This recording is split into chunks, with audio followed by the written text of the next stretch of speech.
Hey, hey, hey, all persons having anything to do before the Honorable, the Justice of the Appeals Court, now sitting in Boston Law or within the Commonwealth. Draw near, give your attendance, and you shall be heard. God save the Commonwealth of Massachusetts, this court is now open. Please be seated. Good morning,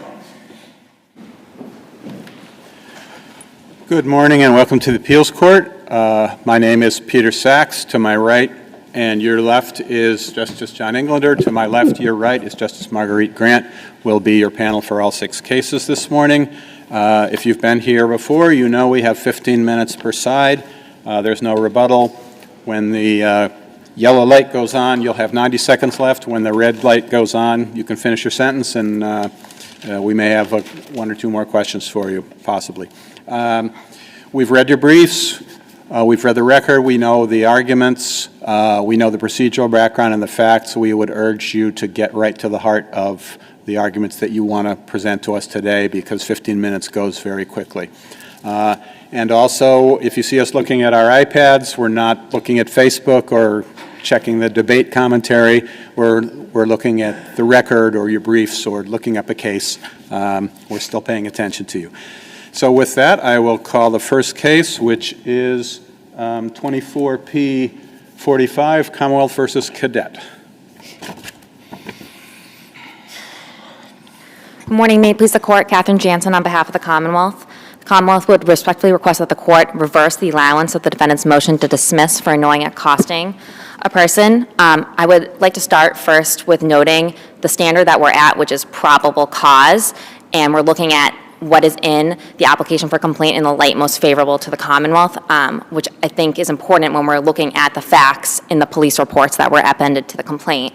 And based on that standard and in the light most favorable to the Commonwealth, the facts were sufficient to establish that the defendant's conduct and language were both disorderly and offensive. I would first just go back to the context and lay out the facts very briefly, because they're very important. They inform both prongs. I think we've probably got the facts. If not, we'll maybe ask you. I would like to ask, what is the imminent physical harm that a reasonable person would have feared based on the defendant's conduct here? Of course. I think the imminent physical harm would be where he took his hand and made that comment, "I'll take your time with you," in the victim's view in reference to her age, after he had followed her and asked her out on multiple dates, which I would suggest are more romantic than platonic. Their imminent physical harm could be unwanted sexual contact or unwanted sexual acts that he would possibly try to do on her, and I think that was reasonable based on... What is the evidence that that was imminent? Even assuming that I accept your, your suggestion that there's something physical to it. What's the imminence? I think the imminence is the fact that he hadn't taken no for an answer yet, and he was asking for her phone number, and so I think she wasn't sure at that point, or I think the evidence would be reasonably to infer at that point, she doesn't know what he's going to do, if he's going to try to do something then, if she continues to rebuff his actions. She only gave him no for an answer? I mean, I'm sorry? Did she actually give him no? She did. For an answer? I know that's a figure of speech, but... Right. In the police report, she said she immediately told him to leave her alone. That's either at Record Appendix page 11 or page 13. Yeah, and she requests, so she, on Record Appendix page 11, he approached her and he identified himself, and she immediately informed the male after he had asked her for a date that she was only 15 and requested that he leave her alone. And then he continued to badger her for her phone number. So I think again, we're looking at this light most favorable to the Commonwealth, and obviously it's not as fleshed out as it's going to be at trial. And the problem is with a lot of the cases is we're looking at testimony that's been elicited at trial and a proof beyond a reasonable doubt standard. We're looking at what evidence usually is enough for this charge. So I think at that point, and after that, and when you read the 2 police reports together, she talks about how she gives her phone number after that because she was afraid of what he was going to do if she didn't give the phone number.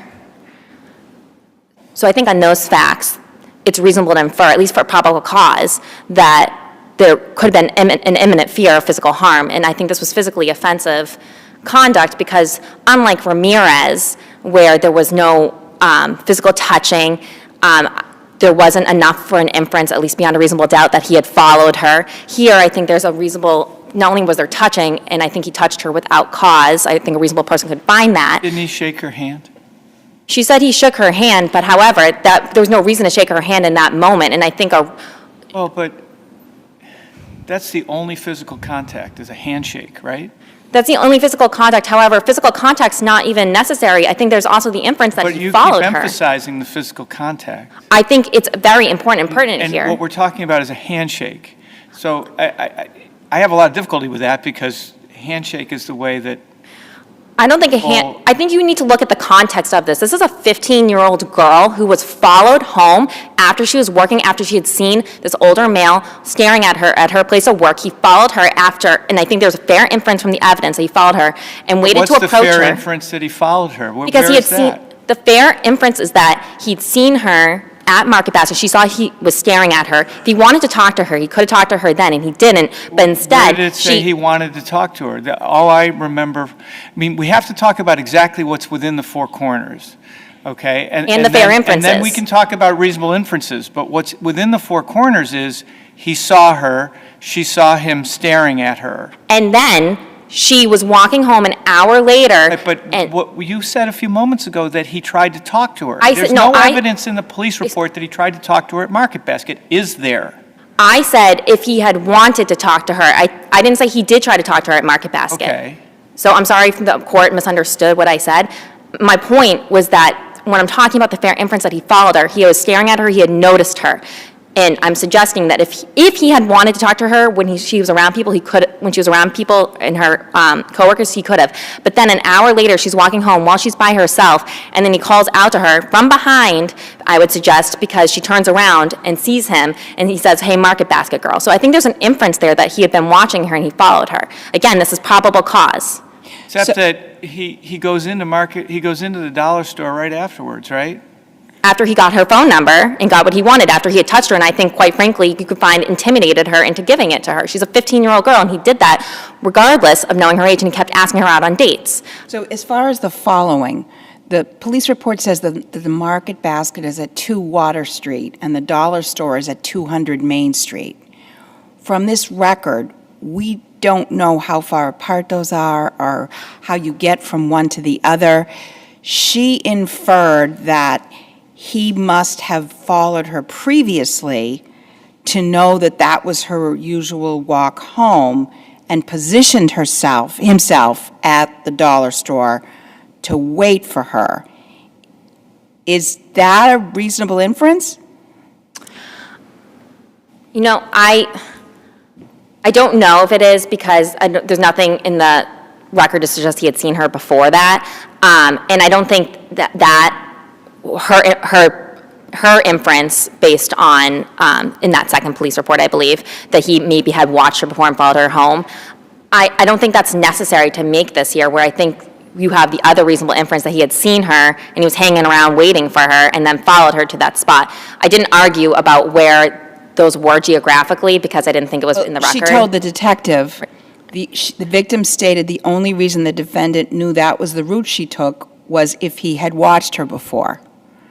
So in the light most favorable to the Commonwealth, do we need to assume that he had watched her before? I mean, I think you could, because based on her statements, if it's not super close, apparently, to the Market Basket, again, it's not on the record about exactly where it is, so if that's the case, then I think you could assume that's a reasonable inference in light most favorable to the Commonwealth that he would have to know where she was going. But again, I don't think it's necessary for you to come to the conclusion that there was probable cause in the complaint for the reason I had already stated. So we talked about physically offensive. What about the threatening branch of? Sure. So it can be, for disorderly, it can be either physically offensive or threatening. I argue both. And for threatening, I think, and I want to say, I did not mean to mischaracterize Sullivan in my brief on page 20. My sister pointed out that I accidentally had said that Sullivan stated there doesn't need to be an explicit threat or intent to harm. I meant to type explicit threat of intention to harm. I just wanted to clarify that. But here, I think the threat I think it's implicit. I don't think there was an explicit statement, I'm going to do X, Y, and Z to you, but I think it's implicit that he was possibly going to do some unwanted sexual act to her, and that would be threatening to a 15-year-old girl, based kind of on our discussion about why this is offensive. He had, I think you could find from the police report that he had followed her. He had waited until she was alone to approach her. She was isolated, not with her coworkers. Do we know that? I'm That sorry? she was alone and isolated? I mean, this was outside the market basket, or, sorry, outside the dollar store where she is when he approaches her? Well, I think it's fair to say that she's not with her coworkers. I think she would have stated she was with somebody and she felt uncomfortable, and I think there's a fair inference that she's by herself. Does she say she's by herself? She doesn't I mean, explicitly. I'm not saying she knew anybody necessarily, but for all we know, this is a crowded street.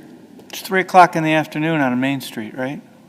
I mean, I don't know if it's a main street. I would assume, Well, that's based the on a name of the retail street. store. It's the name of the street, and that's all I meant. And so it's 3 o'clock in the afternoon, it's on Main Street, they're outside a dollar store. He walks into the dollar store afterwards. Again, reasonable inference that she's alone and isolated? I think it's reasonable inference that she's alone by herself, meaning not with her, near her coworkers, other people she knows. I mean, I don't think somebody who sees a person talking to a teenager is going to come up and intervene. I mean, she could feel that he referenced having a car. She doesn't know if he has a car right there, and he's already touched her, that he could try to take her there. I mean, you have to look at the entire context of everything. I think it's fair inference that she's by herself and that she's not walking in a group.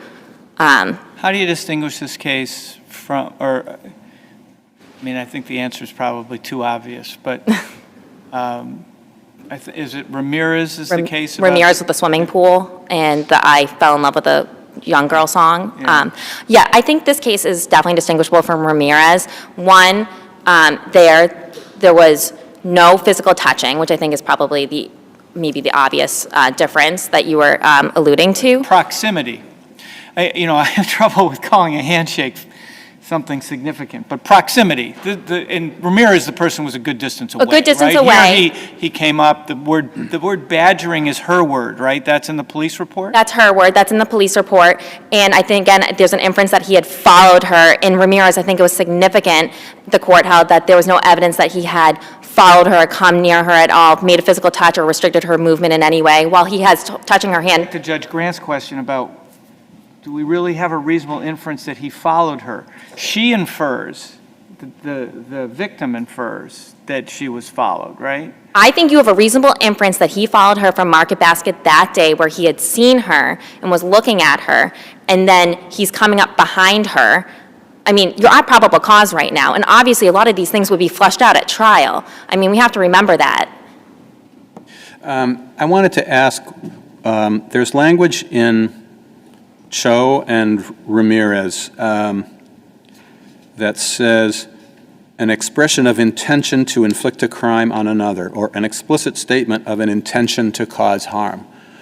Does the statement have to refer to I'm going to commit a crime against you, I'm going to harm you, or is it just intention to make a statement, and the statement could be understood that way? I think it's intention It's sort to of make, like a general right. versus specific intent. I think it's an intention to make a statement and could be inferred that way. I mean, here, the intent, I think the fear was that he could want to have unwanted sexual contact with an underage girl. That's a crime, and What do we know, where do we know from the cases that one does not have to express an intent to inflict a crime on another in order to make out the elements of... well, it doesn't have to be explicit. It can be explicit. You don't have to make an explicit threat saying, I'm going to do X, Y, and Z to you. It can be implicit based on their conduct and actions. But Ramirez says there must be an explicit statement of an intention to cause harm.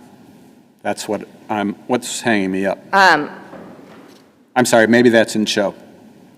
In Sullivan, it says, even absent an explicit, and that's at page 28 through 29, it says, even absent an explicit threat of an intention to harm the victim, as long as the circumstances support the victim's fearful or apprehensive response. So you don't need an explicit statement, and that's in Sullivan. I mean, there has to be the intention to, Case law that there has to be the intention. yes, there does. To do what? Are there cases on what the intent element is? Is it a general intent or a specific intent crime? I'm not entirely sure. I don't have it off the top of my head to answer your question. I don't want to That's all give right. a wrong answer. I looked and I didn't find them. And some of this is tied up in First Amendment law too. Because there's a question, if we're talking about the threat part of this, maybe there's a First Amendment component to it. And there's a recent case that suggests the enter is required. Or, well, I'm sorry, the recent case says recklessness is enough, sorry. All right, anyway. At the probable cause stage, when we think about whether a reasonable person would have interpreted the defendant's conduct and statements as a threat, are we talking about a reasonable 15-year-old girl or a reasonable person in general? I think it would be a reasonable 15-year-old girl, and I would point to Ramirez for that conclusion. In Ramirez at page, I just want to make sure I'm giving you the correct page, Your Honor. Page 16, I believe, it says, and we must evaluate whether there was sufficient evidence to find that the defendant's conduct was threatening or physically offensive to a young woman. In that case, it was a young woman. So I would suggest that's what we're looking at. Certainly where he tells her, where she tells him, I'm 15, why would we evaluate it on any basis other than his knowledge of what a reasonable 15-year-old might feel, right? Correct. I mean, and that's what the court should do. If the court has no further questions, I'm happy to rest on my brief. I did have one further question. Was there any argument made below that his use of, the defendant's use of a name that appears not to be his real name gives rise to any reasonable inference that's relevant to any of the elements? There wasn't, Your Honor, at the hearing. Okay, thank you. Thank you very much.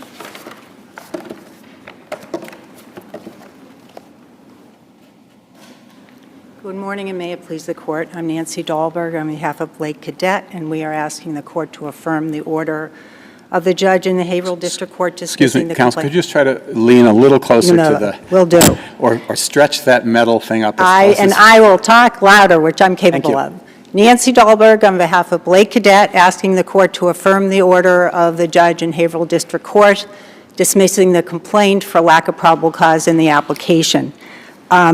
I appreciate the questions of the court, obviously very reflective of everything that we've submitted. Let me, as the court has divined, the issue of probable cause as to disorderly conduct and offensive conduct are at issue here. And I would just like to start here by saying that the inferences that the Commonwealth tries to draw in order to put this case in the context of Sullivan or Cahill or Joe, I think are without merit. There is no evidence that Mr. Cadet followed the complainant.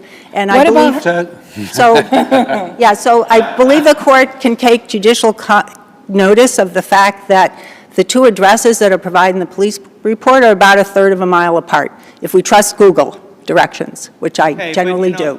And that's helpful, I suppose. We can look at a map. But it's probable cause. And what your opponent is saying is, it doesn't have to all be shown here, right? So the 15-year-old girl expressed to the police officer that she felt she was followed. And does the Commonwealth have the opportunity, perhaps, to prove that at trial, where he did see her before, then he saw her shortly afterwards, a third of a mile apart? Is there enough so that at probable cause stage, Commonwealth gets to take a shot at proving that it was a following situation? And my answer, not surprisingly, is no, because this is a little unusual, and there are two police reports, and they're quite detailed. So the complainant and her mother go to the police station the first day, and they go back the second day, and there are details added on the second day. So the expectation that there would be anything else coming forward at trial is really unlikely. What about the part of the report that says your client also has a history of similar incidents? See incident number 23 and then a bunch of other numbers. Is it possible the Commonwealth has a prior bad act? that they want to admit at trial? Don't think those would be admissible. We don't know what they are. They What weren't if they are that he included. regularly follows 15-year-old girls from one place to another? Wouldn't that come in as an MO? And wouldn't that make a huge difference? There's absolutely no evidence of that But here. there That- is something in the police reports that suggests he has a prior history, and we're at probable cause. That's the assertion made by the police officer without any specificity. It can't be considered for this. I would submit can't be We're talking about the light most considered. favorable to the Commonwealth. Even in the light most favorable to the Commonwealth, we don't, that's a very vague statement. We don't know what it means. It's very unlikely. Why we need a trial? I'm sorry. It's a very vague statement. We don't know what it means. Yes. We don't know from this record that these two locations are a third of a mile apart. We also don't know how many turns somebody has to make to get from one to the other or how well-traveled the route is. Isn't that why we need a trial?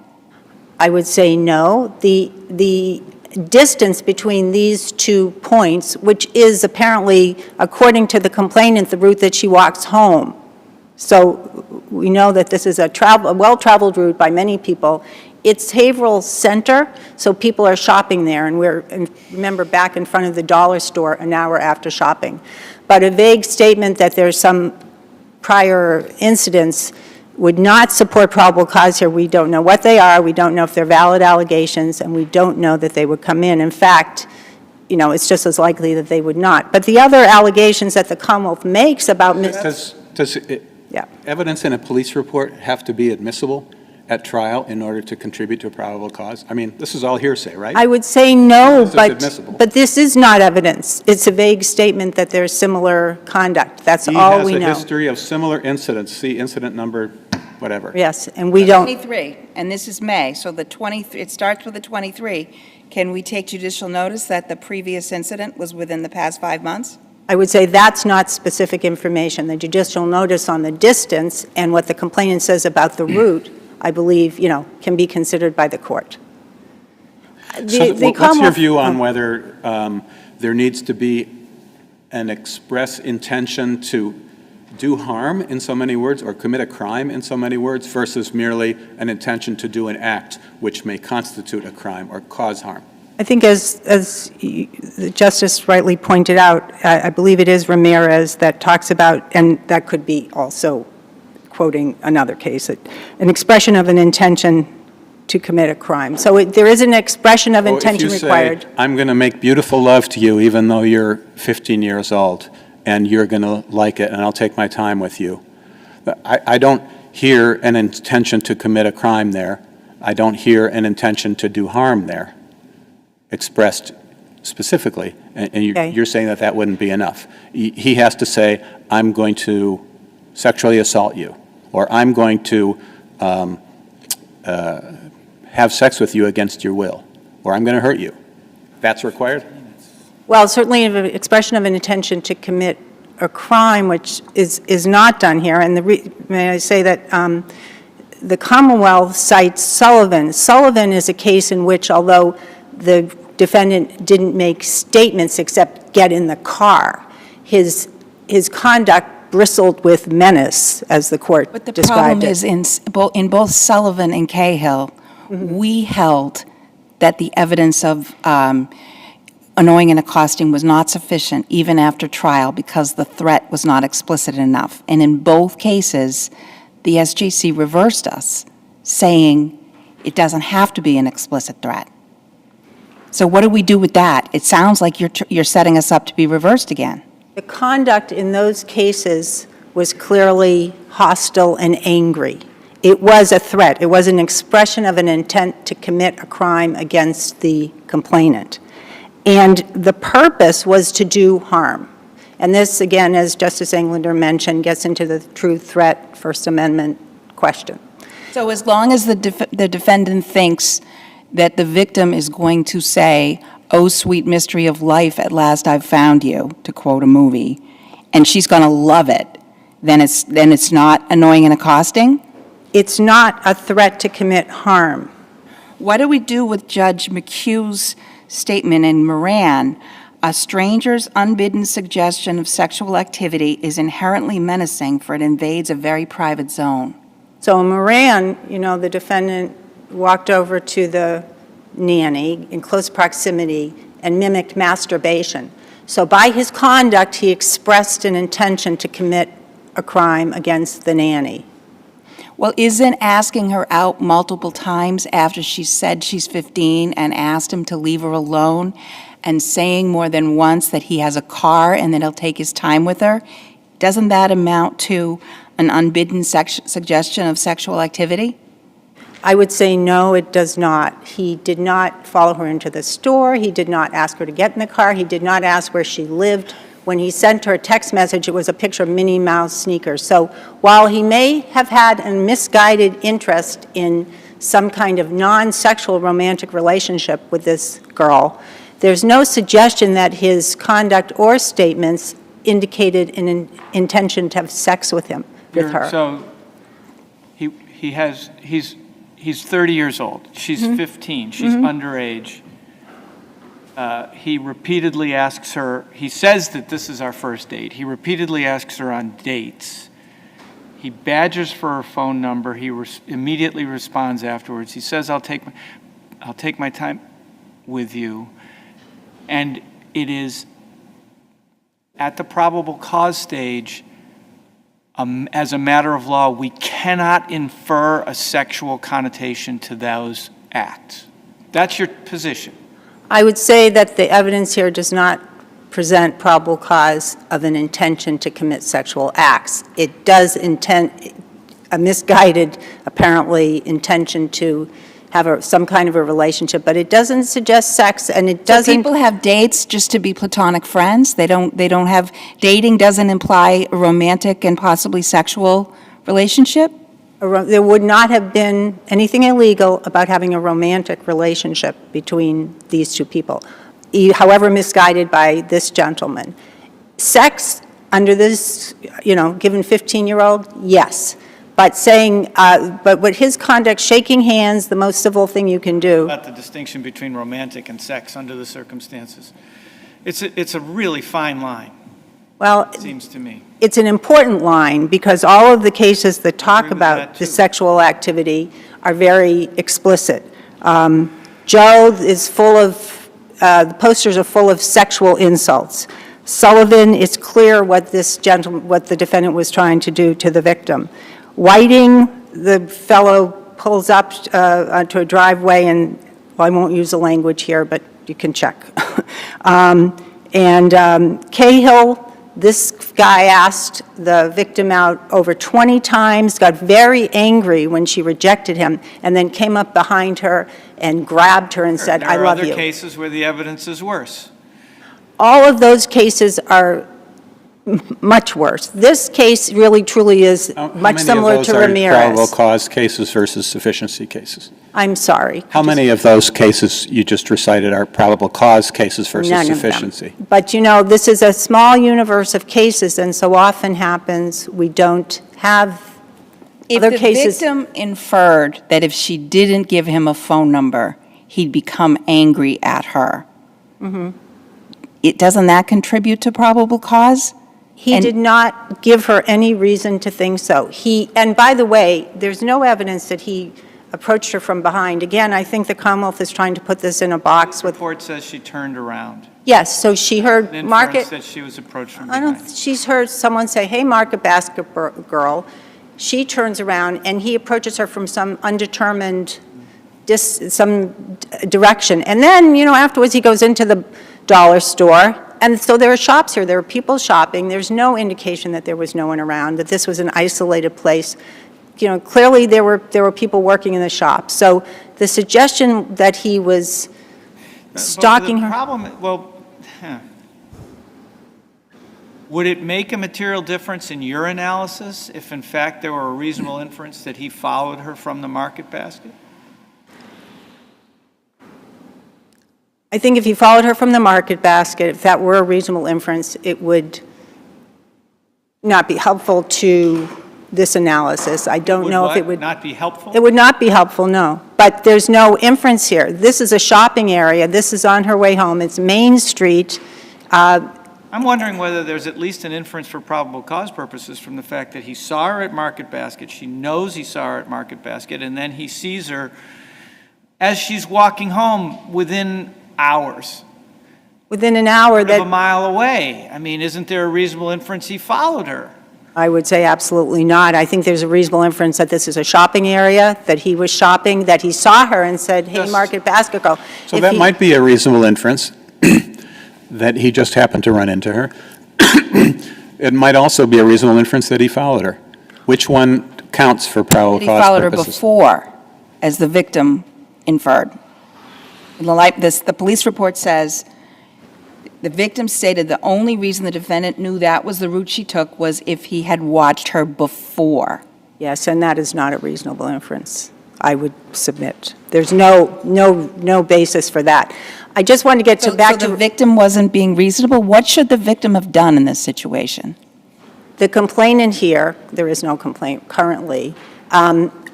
Listen, no one's going to blame this girl for being afraid. We're all afraid, and she's a girl. She went home and talked to her mother, and she was maybe have been afraid at the time, although she's told the police on the day that there were no sexual statements made to her, no suggestion of sexual activity. Then it also But says she's she forever believed... stuck with, sorry, go ahead. She said to the detective, the victim stated she believed the defendant wanted to do sexual things to her body. So which of those do we believe in the light most favorable to the Commonwealth? Well, she said something on one day, and the next day she said something else. They're both valid. She was afraid, and no one wants her to be afraid. I did want to mention with Ramirez is very instructive here, because the first day when the defendant, there was no annoying and accosting in that case, even though he was originally convicted. So the defendant is seen staring at the girl in the pool, which is not the case here, although the Commonwealth, I think, uses the word staring, and wants to know why she's leaving. She's a 7th grader. The next day, he shows up, apparently for the first time, in her neighborhood, across the street, watches her as she goes to a store and says, what kind of candy are you going to get? And when she comes back, he comes outside and sings a song to her that he's falling in love with a little girl. And then she goes across the street and he watches her. So that gentleman knows where she lives. She's uncomfortable, but that did not qualify for... Isn't there an inference? He's inside the house the first time that he calls out to her, right? So there's an inference that he has a rightful place where he is. I wouldn't draw that inference myself, but he goes to the window, he sticks his head out the window, and when she comes back, I did read the case again, I believe he's outside. He is outside when she comes back. Yes, That's so correct. he's come outside, she's coming back, and that is not enough. Okay. All right, thank you. Thank you very much. Our next case is number 23P909, Commonwealth versus Derek. I'm going to take a crack at this, Monsevice.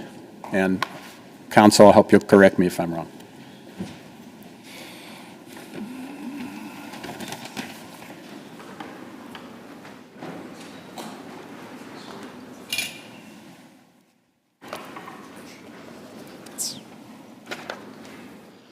Whenever you're ready. Good morning. May it please the court. Caroline Howe on behalf of Mr. Mansevice. There are 3 issues before the court Use your today. closing argument voice. The people in the back row need to hear you. There are 3 issues before the court today, and I'd like to focus on the Bruin issue first. Bruin says that excessive discretion by a licensing authority, whether it be for proper cause or suitability, is unconstitutional. Bruin, so we're going to have a debate about this, because I read Bruin pretty carefully, and I don't see that that's true. I see Bruin saying proper cause is unconstitutional, but suitability may well be constitutional. So what am I missing? Because, there are other statutes out there that have some sort of discretion, and that the court in that original footnote seems to suggest may be okay. I think that's right. I think that suitability provisions are not wholesale unconstitutional, and I think even discretion when it comes to suitability provisions are not unconstitutional wholesale, and that's what the court was saying. There are 43 shall-issue states, and their I thought I statutes just are heard you say constitutional. differently in your opening sentence, so I want to get on the Excessive same discretion. page. I think now we're on the same page, which is suitability may be constitutional. Right, and excessive discretion when it comes to the licensing authority, who's the executive, That's what makes a suitability provision unconstitutional, and that's what makes a may issue provision unconstitutional. And we know that again, from... we may be on the same page. So Why is may issue even an issue here? He had a license.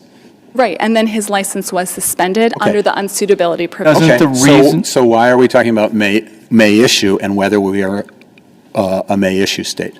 The issue is his suspension, not whether he may get a license in the first place. But also whether he may have his license suspended, and that's 131F. So 131F says you may have your license suspended if... Okay, and that depends on based whether on the suitability. Sorry. Exactly. I mean, That's so exactly right. let's talk about, if you're going to bring a constitutional challenge, let's talk about the suitability and the discretion, which I didn't see a great deal of in your brief, actually. I saw a lot about we're a may issue state, therefore Bruin says this statute is unconstitutional, and Right. that doesn't seem to be your position now, or my understanding, or So it is the same, and that's because 131D and 131F handled both a licensing scheme where you are granted a license and also where your license may be suspended, and that's 131F. It says your license may be suspended. But if a licensing authority has discretion, and we know from the First Amendment But context... discretion is not, you've just said, and I agree with you on my reading of Bruin, discretion is not enough, Right. okay? As long as the discretion is bounded by objective criteria. So doesn't it matter, and this is a question I'm going to ask to both of you because it's not really addressed in the briefs at any depth, doesn't it matter why it was suspended?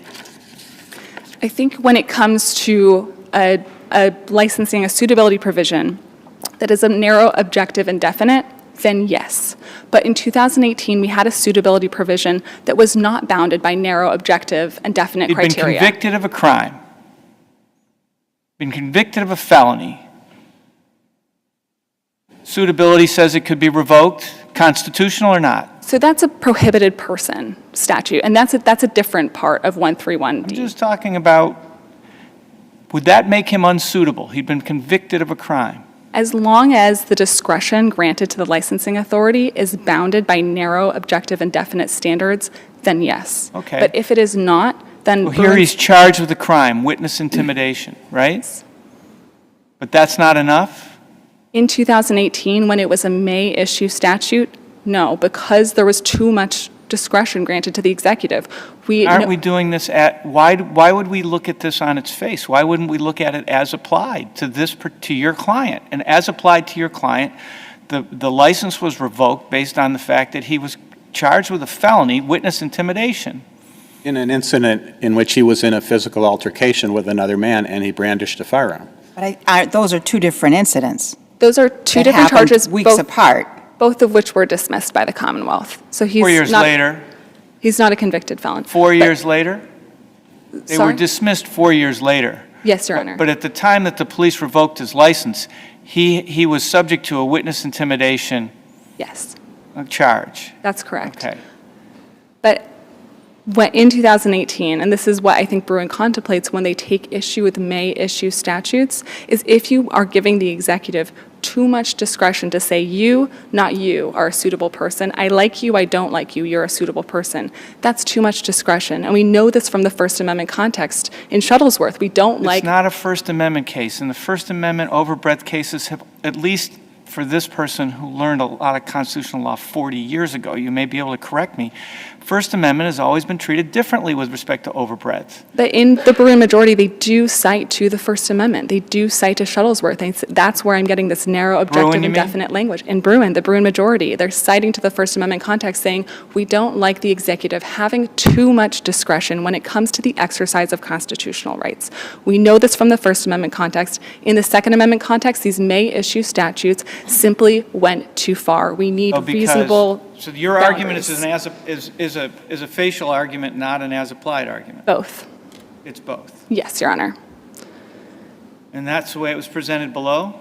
Yes, Your Honor. There was two motions. There was a renewed motion to dismiss when Bruin came out, and then a motion for required finding. What do you say to your opponent's statement in their brief that you didn't raise the argument you're raising now? I think that there was very clearly from the language of the two motions, the suitability provision was quoted and a Second Amendment challenge was raised, and that's enough to put the motion judge and the trial judge on Second notice. Amendment challenge was raised, but it was different than the one you're making now. I think there were multiple Second Amendment challenges, and one was to the constitutionality of the criminal statute, but underpinning the criminal conviction is this suitability provision, and that was quoted both times in both motions. And we want to put the motion judge and the trial judge on notice about the arguments being raised, and I think that's what happened here. But I think going back to the May issue scheme here, it's not that discretion is bad, and I would agree with the Commonwealth, again, that suitability provisions are okay, and contemplating what shall issue statutes are going to look like going forward is a job for our legislators. But in 2018, we know that Mr. Mancevice's license was suspended under a statute that just simply gave the executive too much discretion. But were the particular reasons for his suspension in excess of what is constitutionally permissible? We don't know, and that's the problem, because it was a May issue. They may have suspended the license because he was an unsuitable person, but that discretion makes it unknowable, essentially. I want to understand. I don't quite get that. I want to understand your argument about Adams, because you Oh, rely yeah. on it a lot, but there's one sentence in Adams that you don't seem to quote that seems to be problematic for you. The SJC said, although the statute is less than clear, the legislature could not have intended to permit firearms to remain in the possession of dangerous individuals during a 90-day appeal period and then during the possibly lengthy duration of any subsequent appeal. As I understand the Adams's interpretation of the statutory scheme, it gave the chief discretion to let someone keep their firearms and turn them over to someone else.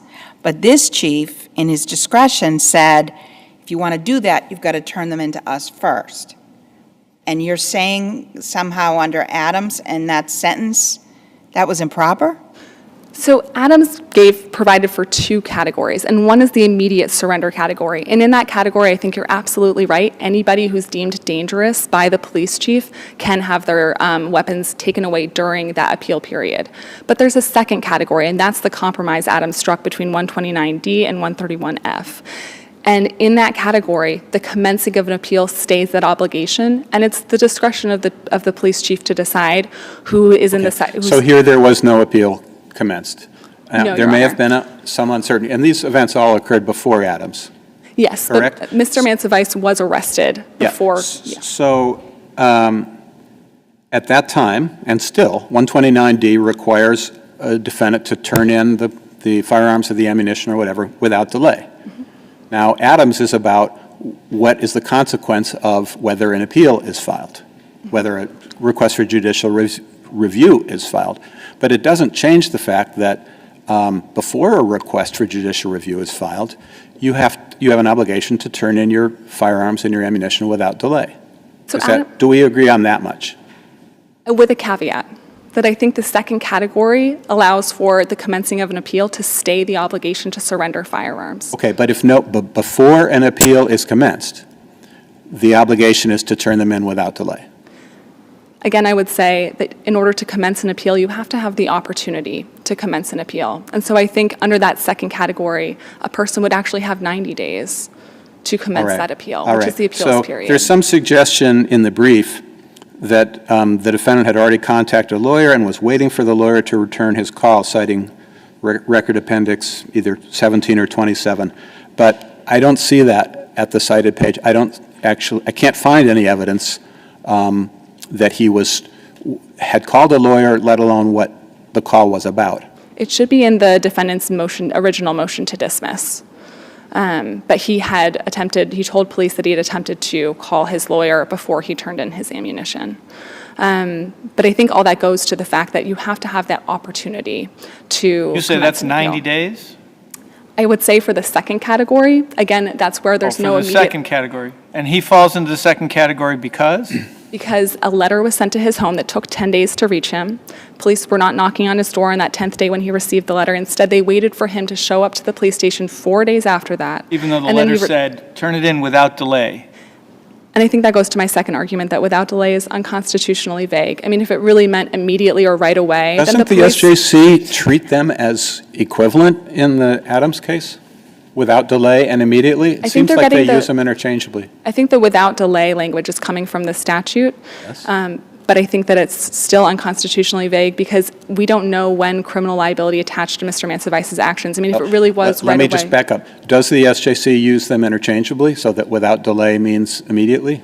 And I mean, maybe that was the intention, but I think it's unclear, and I think reasonable people can disagree about what it means. And I think that's part of the problem when you have discretion given to prosecutors and judges and juries to figure out what these terms mean. Assume that without delay means immediately. What does that do to your argument under Adams? I mean, I think it's undermined by the simple facts of the case. The jury acquitted him of possession of an FID card, which he turned in 5 days after he received his letter. So if you want us to construe the statute to mean that if police have information that somebody has an arsenal of guns in their house and they're an inappropriate person to have a license and the chief wants to suspend their license, that the police have to show up at the house with a SWAT team to get the guns. They can't just safely mail a letter and say, turn them in without delay? I mean, I wouldn't say that Adams says that the only way that immediate surrender can be effected is through showing up at the person's house, but we certainly know from Adams that that is the one set of circumstances that does mean immediate surrender. But sending a letter and then waiting days for a person to self-report to a police station, not once but twice, and not arresting them either time, and waiting till after... Wasn't it over the weekend? So you say it's 5 days, but I think there was a weekend in there, right? So, I mean, he's like 2 days late. Is that right? I mean, I think under that interpretation of immediately or right away, but again, reasonable people can disagree about what it means, and the jury certainly disagreed that he hadn't turned in his FID card without delay. The police could very well have felt that he didn't do it without delay, but they weren't going to make a big deal about it because he showed up in 5 days. But then it turns out he didn't give them everything. So they went and got a search warrant. I mean, perhaps, but again, I think it's that lack of certainty. We want notice and definiteness when we come to criminal statutes. We don't want guesswork. We don't want reasonable people disagreeing. And the jury's disagreement with the FID card versus the possession of ammunition, I think, indicates that this is a confusing area. Can I switch back for a moment and just ask, my memory is that the suitability requirement in the statute is subject to some objectively limiting case law, isn't it? And was at the time? The suitability provision in Massachusetts? Yes. Are you Holden, for example? It's not in the briefs, and I didn't go back and look, but this is my memory, that suitability has been defined and objectively limited. I think the Bruin Court disagreed, and they disagreed very explicitly. No, the Bruin Court was talking about a cause requirement. They were talking about both. They say in the context of these 6 may issue states has not demonstrated cause or suitability. They say it very explicitly. So I think it is in fact both, that's in the majority opinion. I think they're talking both about proper cause and suitability. And that's why they're talking about discretion, because proper cause is never okay, whether or not it's discretionary. But these suitability provisions are problematic if they're too discretionary. And you're saying that Bruin decided that the Massachusetts statute, suitability provision of the Massachusetts statute is not good enough? They say it explicitly. Where? In They say footnote 1? it's page 14. It's in the majority opinion, page 14, or depending on the reporter, 2124. It's very explicit. They say Page 14. there was a cause, a good cause, reason to fear yes. standard in the Massachusetts statute at both. that time that they referred to. I didn't. Exactly. It was both. It was both that there was good cause, which has been stricken, but it was also may language, which has also been stricken and replaced with shall issue language in the suitability provision by the legislature. Can I just go back to the issue of whether he was consulting a lawyer? So Record Appendix 27, that motion that you cited, does cite to the report of Sergeant Ricos, I think. But I don't find Sergeant Ricos's report anywhere in the record. All I see is the memo of law. So if that's there, could you let us know where it is? Yes, Your Honor. Thank you. I would ask that you... I have Thank you. a couple of questions. In the record appendix, the chief's letter and the defendant's license to carry or FID card and the certified mail, those don't have exhibit stickers on them. But the transcript says they're marked as exhibits, and it looks as though they're marked as 3 separate exhibits, and in the record appendix, 2 of them are on the same page. Are these from the clerk's papers, or are they Yes, Your Honor. from your file? They're from the clerk's papers, Your Honor. And it doesn't, even though it said so marked, that nobody wrote Exhibit 4 on it or whatever, even though the transcript says so marked? I couldn't see it. But this is what I got from the Okay. trial court in Barry. Okay, I thank would you. ask that Mr. And Mansfield. I have a couple questions. I'm sorry. We haven't even touched on the ammunition argument. Are you still pursuing the argument that there was insufficient evidence that this was ammunition? I am, Your Honor. Okay.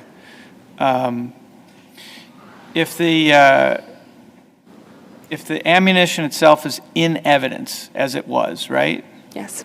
Ammunition is putting the rabbit in the hat, but the materials were in evidence. Why isn't that enough? I don't think that there is a jury in the Commonwealth who could look at a piece of, say it's ammunition, a piece of seized item, and say, I know for beyond a reasonable doubt that this meets the legal definition of ammunition. This is designed for use in a firearm, and that's because you have replica ammunition. What about You the have- box? So I understand the prosecutor's closing argument references a box. But and apparently, the transcript says the items seized were put in a bag and marked. So those are in the clerk's office. Right. But we don't have them. So we should decide sight unseen that the jury couldn't look at this box and these bullets and what's in that bag, that the jury could not infer that they're bullets. What if they say 9mm on them? I don't really think it matters what they say, because even if they said that they purported to be ammunition that met the legal definition of ammunition, just because something is in a box that says it's what it is doesn't make it that Well, thing. you So can say open you the have, box and see what's inside. right, but I don't think that a jury, a average juror person So could you have look to have at it. expert testimony? No. The case law does not say you need expert testimony, but If you need it's not, some. It seems to me that I only know of 2 different types of testimony, lay testimony and expert testimony. You're saying that the jury, as lay people, can't make the decision. So it seems to me you're saying it has to be expert testimony. No, Your Honor, because the case law says that the testimony of a police officer is sufficient, but there needs to be some evidence. Say that the gun is loaded, and so we know that this caliber bullet fits in this caliber firearm, or this caliber bullet was found in a bag as the same caliber gun, and you have some police officer testimony saying, I have familiarity with firearms. Absent that, The jury can't open a box that says on it 9mm cartridges, look at it and conclude that that meets the definition of ammunition? I mean, I think it would be similar to opening a bottle of Advil and saying, I know that this, beyond a reasonable doubt, is Advil in this bottle. I don't see that you can do that. I think that you need some... Case that says the jury can't do that? It's cited in my reply brief. But I There think... is a case that says that? Yes, Your Honor. I mean, obviously, in the context of pills, you do need expert testimonies, having done a chemical analysis. But I think this case is... I'll take a look. Did the motion in limine preclude the police from using the word ammunition, or did it preclude them from testifying that the items met the statutory definition of ammunition? In other words, that they were designed for use? I think the second one, Your Honor, and I think the reason the objection happened is because the defense attorney was worried that's the direction it was going in. But I think you see from DePina and McCollum that an officer can absolutely testify, this is a bullet, it's the same caliber as this firearm, and that's how I know it's designed for use in the firearm. But a jury is not to be given a legal conclusion. They're to What do be we given... do with the defendant's statements that came in through the police, that when they said, why didn't you turn over the ammunition, he said something like, well, I couldn't find all these little bits and pieces? I mean, I don't think that that is evidence that it meets the legal definition of ammunition. And an admission? I don't think that that's, again, sufficient evidence that it meets the legal definition of ammunition because it needs to be designed for use in a firearm. It could be replica, it could be for a toy gun, it could be for another weapon. There needs to be some testimony by a police officer, and I think that's what the case law clearly says. It doesn't need to be expert testimony, but it needs to be some testimony guiding the jurors who, as lay people, may not know what meets the legal definition. I would ask that you reverse Mr. Mancevice's conviction. Thank you. Thank you. Hear from the Commonwealth. Good morning. May it please the court, Donna Marie Herron, Assistant District Attorney representing the Commonwealth. I ask this court to affirm the defendant's conviction where the claim he raises on direct appeal was not raised below, where his applied to challenge is not properly before this court, and where his unpreserved facial challenge did not create a substantial risk of miscarriage of justice, since the Bruin case, if you read it, it clearly states that what the Bruin court found unconstitutional was the proper cause, show cause standard. Your sister says that I can go to page 14, I'm going to find out that the court has said that Massachusetts suitability requirement is unconstitutional. And you're wrong. That's not what Bruin says. Bruin says the part of the Massachusetts statute that required, above showing that you are a responsible, legal, law-abiding citizen, you had to also show a need, a specialized need or a specialized cause for wanting a license to carry. And it was that specialized, proper cause, good reason that was unconstitutional because it gave over discretion to the licensing commission, because you could meet all the criteria to be a suitable person, but you could still, the commissioner or the licensing commissioner could still deny you a license to carry if you could not prove why you wanted the license to carry. And what case would I go to find the objective criteria for what is suitable person in Massachusetts? You can look in Bruin, because Bruin drops a footnote and lists 3 states that have may issue in their statute, but they still found constitutional and qualified as a shall issue state. And they're using the shall issue and the may issue to differentiate between the 2 states. Talking about footnote 1? Yes, and if you look at Connecticut statute, you look at Rhode Island statute, and you look at Delaware statute. If you let me finish. Sorry. I don't know that I can read footnote 1 as broadly as you want. My question was different. Where can I go in the Massachusetts law to find the case that's going to give objective criteria to suitability requirement? I believe the Holden Okay. case Yeah, does. I'm familiar with it. I believe if you look at the statute too, as which the defendant was convicted under, it lists, give me 1 second, please. And again, I suggest if you please read the Connecticut statute, the Rhode Island statute, they are may issue with suitability determinations, which the court specifically in footnote said did not put them in the same category as the Massachusetts, New York, that was unconstitutional.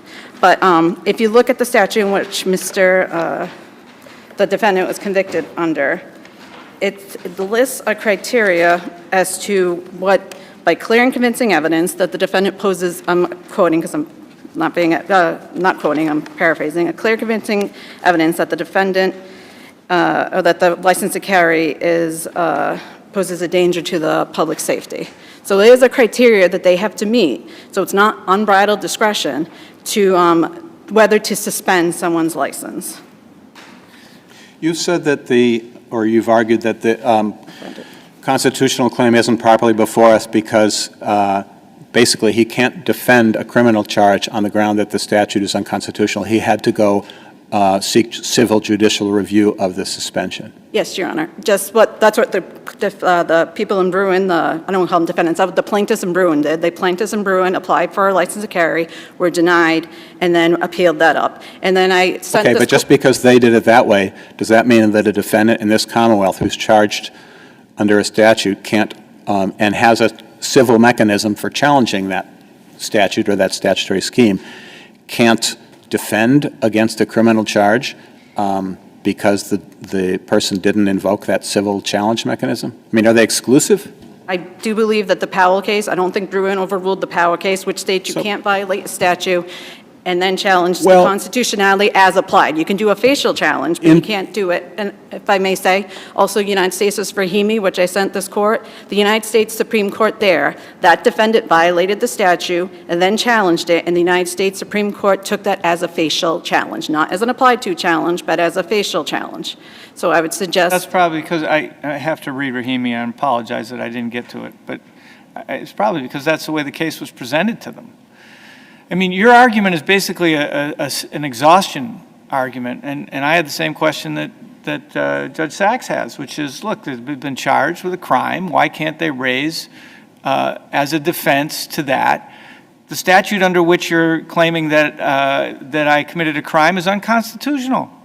As you can, as a facial challenge. You can't do it I would suggest the law, Powell, the case cited in the Commonwealth's brief, make it clear that has to be a facial challenge. What is it? What is... what is is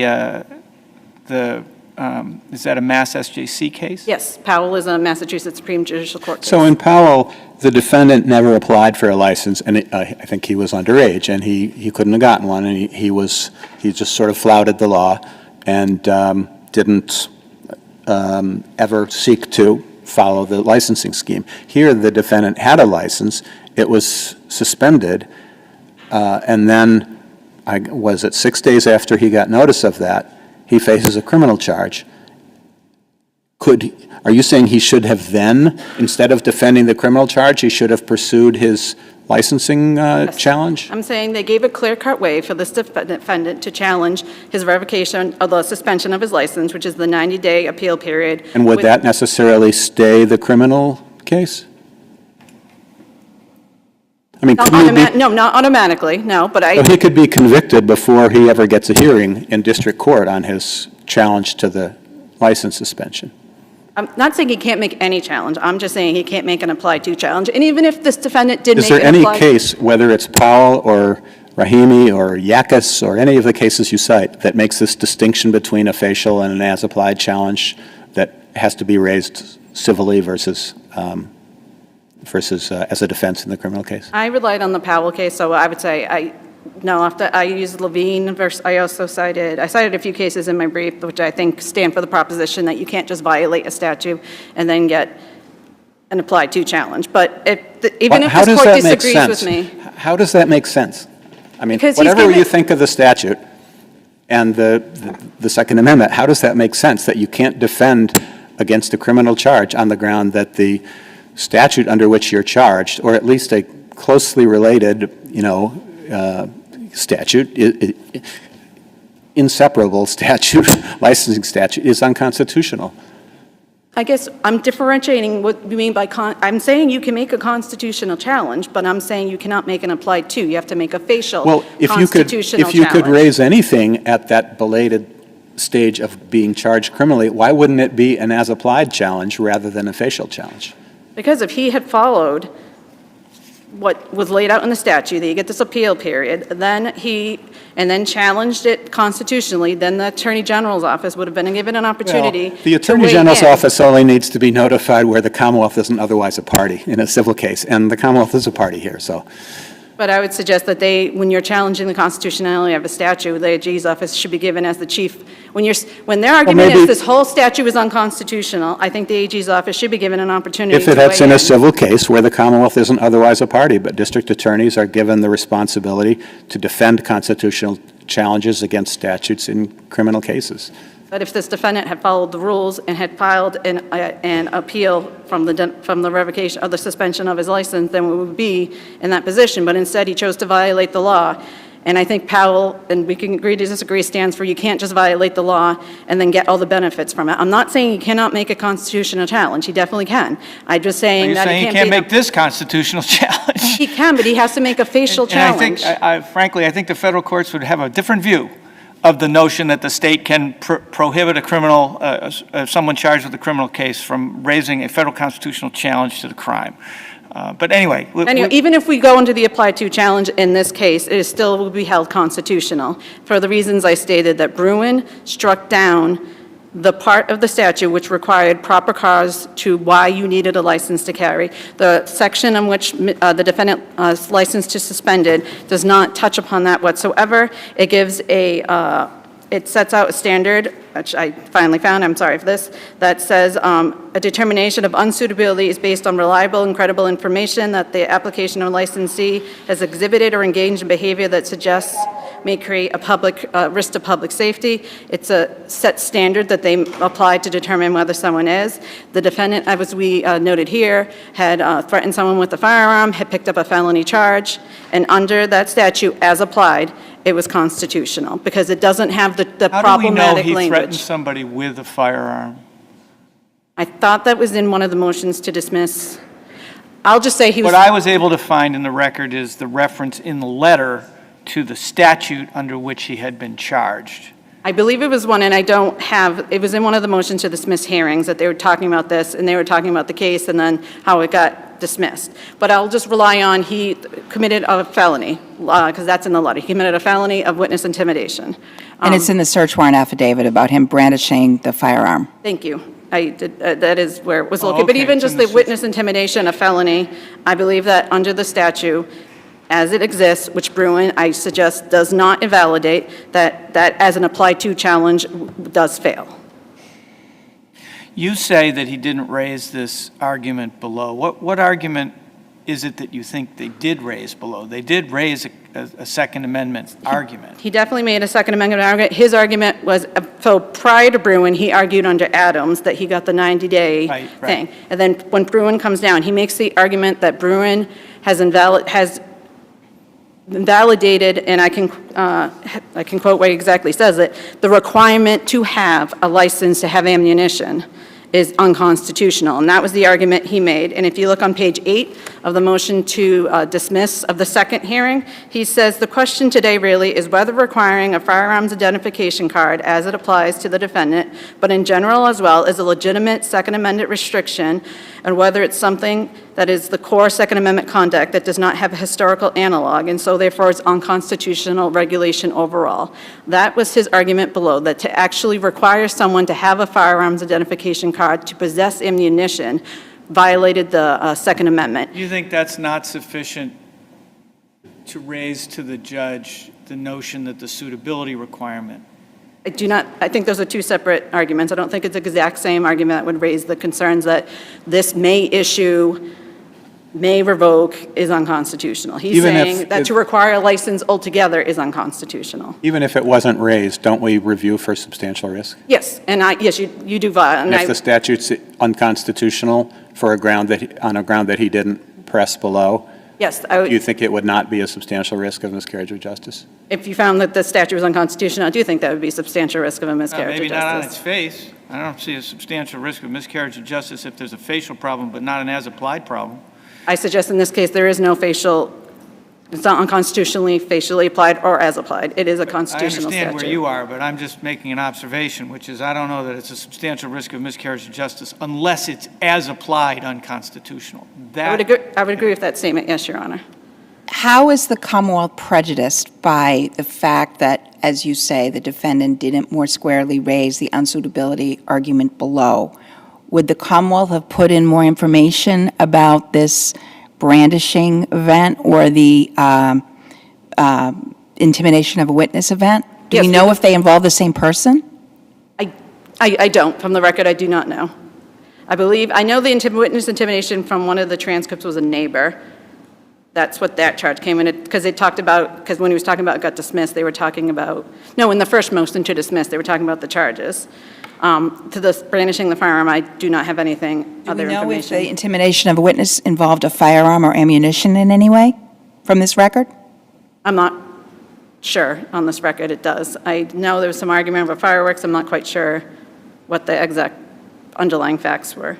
If I could sorry. I want to talk about the ammunition issue, not the issue of whether the testimony was improper, but just the straight-up sufficiency of the evidence that it's ammunition. I would suggest. What would you argue is the evidence from which this jury could find that he possessed ammunition? Sure. And first, I want to point to the Velez case and the Mendez case, which make it clear that the jury can rely on their everyday life experiences and common sense to determine. In Velez, it's in the firearm itself. It's already loaded. I know, but Sure the looks case. like ammunition then, but here it's just strewn around the floor, right? Well, first you have the officer testifying it's ammunition. He uses that word. He You uses have the word, jury but has he doesn't the. give us any basis for why he thinks it's ammunition. He simply uses the word. But that came into evidence in light most favorable to the Commonwealth. Also, the box, as it said as the prosecutor argued, they admitted the exhibit was literally in the box, the ammunition box that came in, and that, and they had it before them. And I think that is in the light most favorable to the Commonwealth under the Velez case, under the Menendez case, that is sufficient to establish, because they say it is. Box was in evidence? Yes.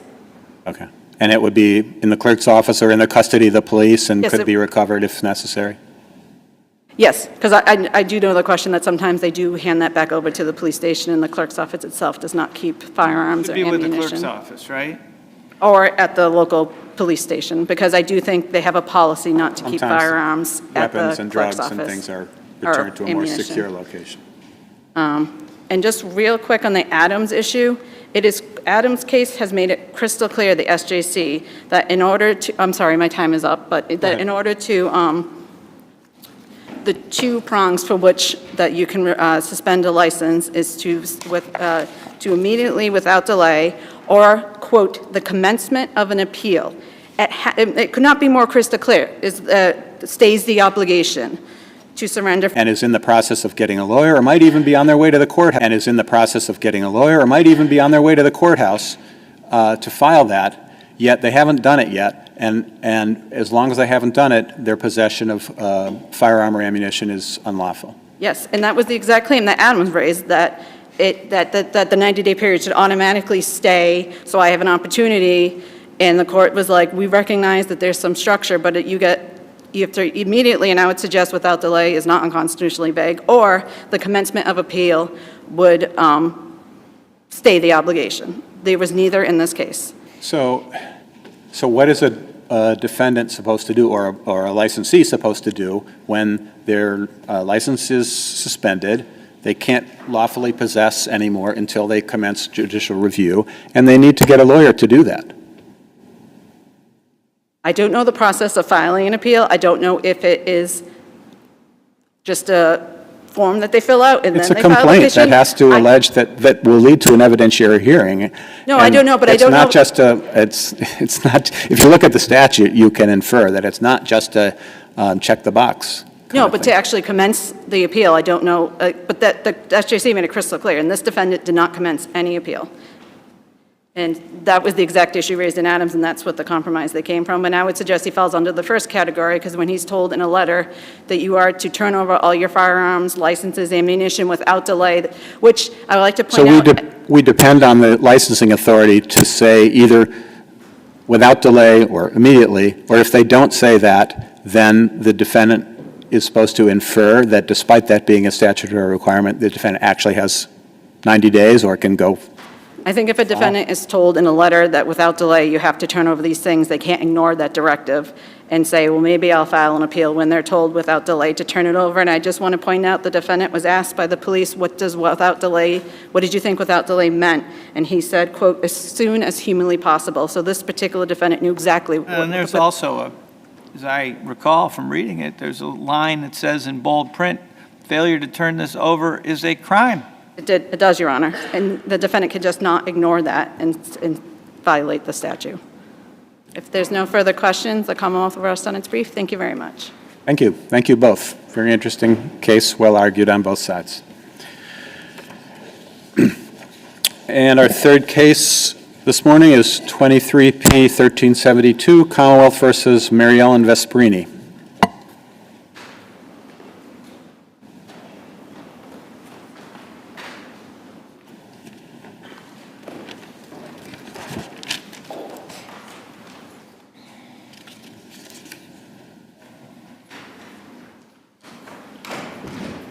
Good morning, Your Honors.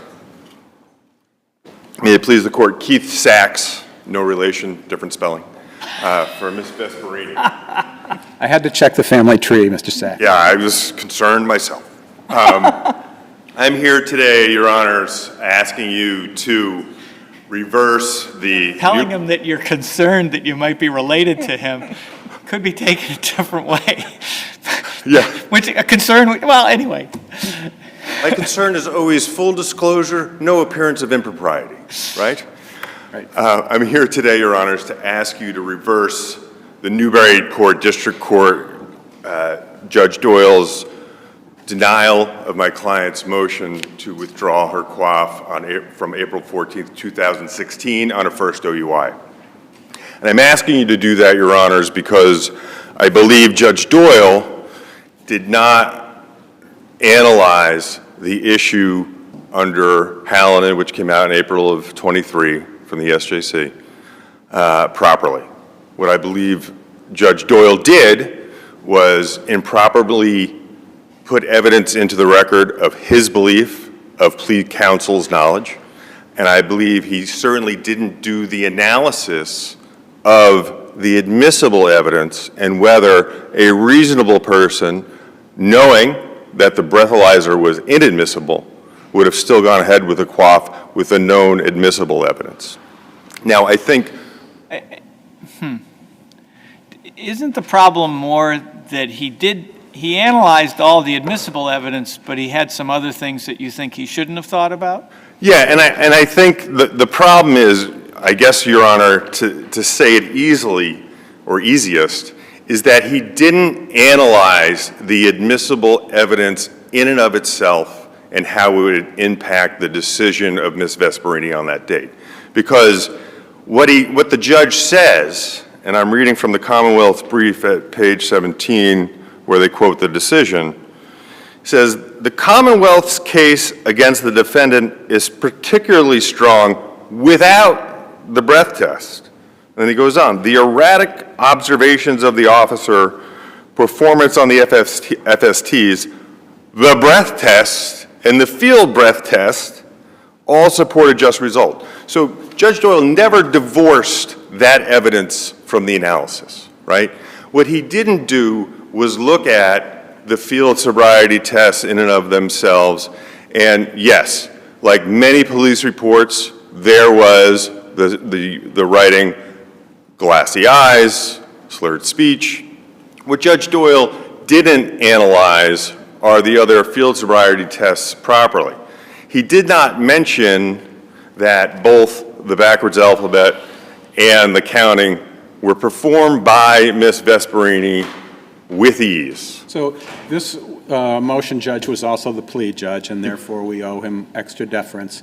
If he had not mentioned all of these bits of evidence and considerations like taking judicial notice of knowledge of defense counsel or appearance in other cases that you say he shouldn't have, would there have been enough for him to, within his discretion, deny the motion? No, I don't believe so. I don't believe the evidence before him was enough. So you don't think that a remand to have him look at this using only the proper factors would be worthwhile, because even if he did that, he couldn't possibly reach the same result? Yeah, I do not believe he You're looking could. for an outright reversal? Yeah, I am, Your Honor. And I don't think he could reach the same result. And I understand, Your Honor, as it relates to deference, but I do want to point, and I know the court is loath to hear about Rule 23 decisions, but in June of this year, this court, a three-judge panel, not Your Honors, did find exactly what I'm looking for in a same case. It's the case of the Commonwealth versus Schnupp, SCHNUPP. It's 104 Mass Court App 1110. And understandably, the Judge? Excuse me, Your Honor? Are you saying it was the same judge? No, sorry. No, same issue. Same issue. Was it the same set of facts? Somewhat, yes. But I think, and I'm trying to, because of how the court feels about Rule 23s, I'm trying to stay away from the factual thing. But I think the most... Well, I mean, there are a lot of these cases. I mean, I have one called Pagan. It's unpublished, and it decides that the judge properly refused to open a new trial. Facts aren't the same. I mean, we're going to get different sort of arrays of facts in each instance. Yeah, and the reason I bring this case up, Your Honor, is it relates to the deference issue that a judge could be afforded. What it says in footnote 3 of the Schnupp case, it says, we do not ignore the judge's conclusion that the defendant's affidavit was self-serving or the principle that we extend special deference to a judge's decision, whereas here the motion judge is the same judge who presided over the defendant's admission. We nonetheless conclude that Hallinan constrains us to reverse. What's the docket number on Schnapp, if you have it there? That is 22P190, Your Honor. Thank you. So You think we're constrained to reverse by Hallinan? Excuse me, Your Honor, I'm sorry. You think we're constrained to reverse by Hallinan? That's your argument, right? Absolutely on these facts when we look at a reasonable person. And the facts here are even lighter. Oh, I mean, isn't the big difference between this case and Hallinan that in Hallinan she was a second offender, she was going to get she got nothing much from her plea because she got her license suspended for 2 years. Here, as the judge points out, because she was a first offender and she had the ability to do this process I'm not really familiar with, where she can say she's a hardship, she could get her license back in a day. Absolutely, Your Honor. That's a huge difference. I mean, shouldn't we give some deference to the judge's conclusion with respect to that factor? Well, the difference, Your Honor, is that had she not pled at all, based on, with the blood alcohol not coming in, based on the thin evidence of impairment, she could have gone to trial and got a not guilty. Well, maybe, but she could have gone to trial and got a not guilty while her license was suspended for what, a minimum of 45 days, or is it 90 days? It's a minimum of 45 on a first. Minimum of 45 days. We don't know. We don't have anything in here about her circumstances, whether she could, how well she could afford to have a 45-day suspension of her license at that time in connection with her work. There's nothing that tells us that this wasn't the decision she absolutely needed to make. And Your Honor, the issue of benefit is but one of many of the But it's a big difference from Hallinan. Will you give me that? I will give you the difference in terms of the license and all that, but it's also a big difference in Hallinan insofar as what the facts were there. Here, and also like in the Schnupp case. In the Schnupp case where this court reversed, that gentleman had left the scene of an accident. The evidence of impairment outside of the blood alcohol level was far greater than it is here. All we have in this case is the glassy eyes, slurred speech, which I would suggest is probably in many police reports, and then passing two of the tests with ease, and then the court, for whatever reason, looks at the one-leg stand and the walk and turn as a miserable failure. Nowhere in the police report does it says this was a miserable failure. It was a failure. Excuse right? me? Yeah. She was unable to follow the directions that she was given with respect to the walk and turn. Yes, but I do believe by the judge saying, believing it's a miserable failure, that he's looking at the evidence in a different light than. She admits that she had 2 drinks. She lies about how many drinks she has twice before she finally comes to the 2 drinks. She fails 2 FSTs. She doesn't have her lights on while she's driving at 9:30 at night. That isn't enough for her to be concerned that she might get convicted and wind up with whatever the suspension is that comes with that? I don't believe so, but the problem, Your Honor, is she didn't have the opportunity, because we're talking about egregious government misconduct as it relates to the blood alcohol, right? So the day of it, she was told that that was coming in and she was likely going to get convicted. Her affidavit says, at no time did my attorney even mention the possibility of challenging the Alka-Test 9510. But then the worksheet that the lawyer completed with her mentions the alcohol at the top, breath test, Alka-Test 9510. Yeah. And the judge took judicial notice of the fact that this same defense attorney was involved in the Ananias litigation. And yeah, I see that, Your Honor. And the funny thing about that is the document, Appendix 26, that mentions the 9510 doesn't mention anything about I'm involved in this litigation. It does say that the result may not come in because there wasn't the observation period, and also the judge could permissibly not credit the defendant's affidavit and draw an inference from the absence of defense counsel's affidavit. Would you agree with that? Well, certainly he can draw an inference, right? But I do think based on what that footnote in Schnupp, that I think that inference and his discretion is overridden a bit.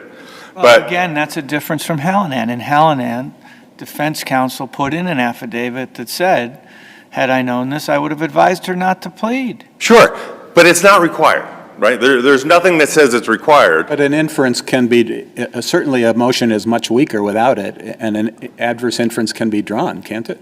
No, and I don't agree with that, Your Honor, because the form that Attorney Waldman gave my client, the only thing it talked about was possibly dealing with the 9510 because of the requirement. Granted, there's no specific evidence that he advised her about the calibration and the record-keeping issues. But he did advise her and that sheet documents it, that it was not a sure thing that the breath test results would come in. And nevertheless, she chose to plead. Well, Did that not get any weight? well, I guess if you're discrediting her affidavit completely. It's the judge, I mean, it's not up to me to decide, or us, Yeah. to decide whether it's credible. It's up to the judge, and he didn't credit it.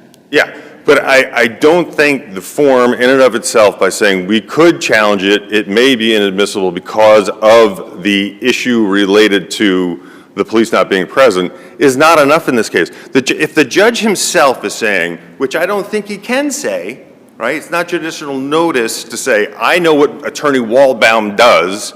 He knows about this stuff, right? So even if Attorney Waldbaum knew about that, why on that form is there not something that says, oh, and there's also the possibility that this could be taken out because of other cases? What I'm suggesting as the adverse inference is not specifically that he did advise her about the Ananias issues, but that his affidavit would not be helpful to her. And we don't know on what basis it wouldn't be helpful, but... No, we don't know. But what we do know is what is on that form.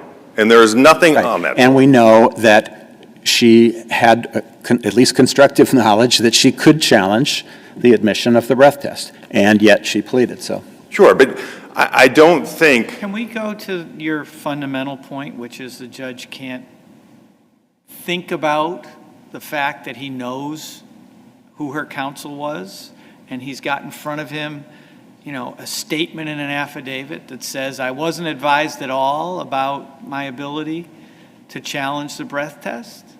I mean, why, does the judge required when he's charged with evaluating, he's charged with, under our case law, evaluating the credibility of what he's being told on a motion for new trial, right? Correct. And he knows that it is extremely unlikely that what he's just read is true. He's charged with ignoring that?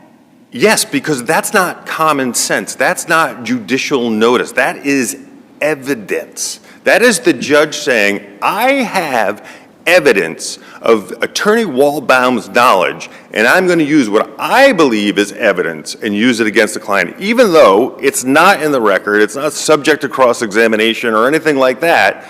It's no different than a judge. But she has the burden, right? She's the one who's coming back 7 years after she stood up and said, yes, I did it. Yes, I had enough in my blood. But now you need to revoke that judicial determination. And here, I have the burden, and here's what I tell you. He never told me X. And the judge is sitting there going, that is not true. I know it's not true. Well, he doesn't know it's not true. He can't consider that? That seems to me to be the law going to a point where it doesn't make any sense. No, I disagree, Your Honor. He cannot use his own knowledge to decide the case. Well, what does he have to do then, recuse himself? Because I don't think there's any way for him to ignore it. What if the plea judge was Judge Brennan, who was presiding on the Ananias litigation? Could he take notice of the fact that Waldbaum was involved in the Ananias litigation? No, because it's not evidence. It's not evidence. What if the Commonwealth had marked or offered into evidence a copy of the docket in the Ananias litigation showing Waldbaum's notice of appearance? Could the judge have taken notice of that? If somehow it came in over objection and it was a court document, I think, based on, the law of what can be judicially noticed, he could, because it's an official document, but I would have objected to that coming in that scenario, Your Honor. Anything? All right. Thank you very much for your argument. Thank you, Your Honors. We'll hear from the Commonwealth. Sorry.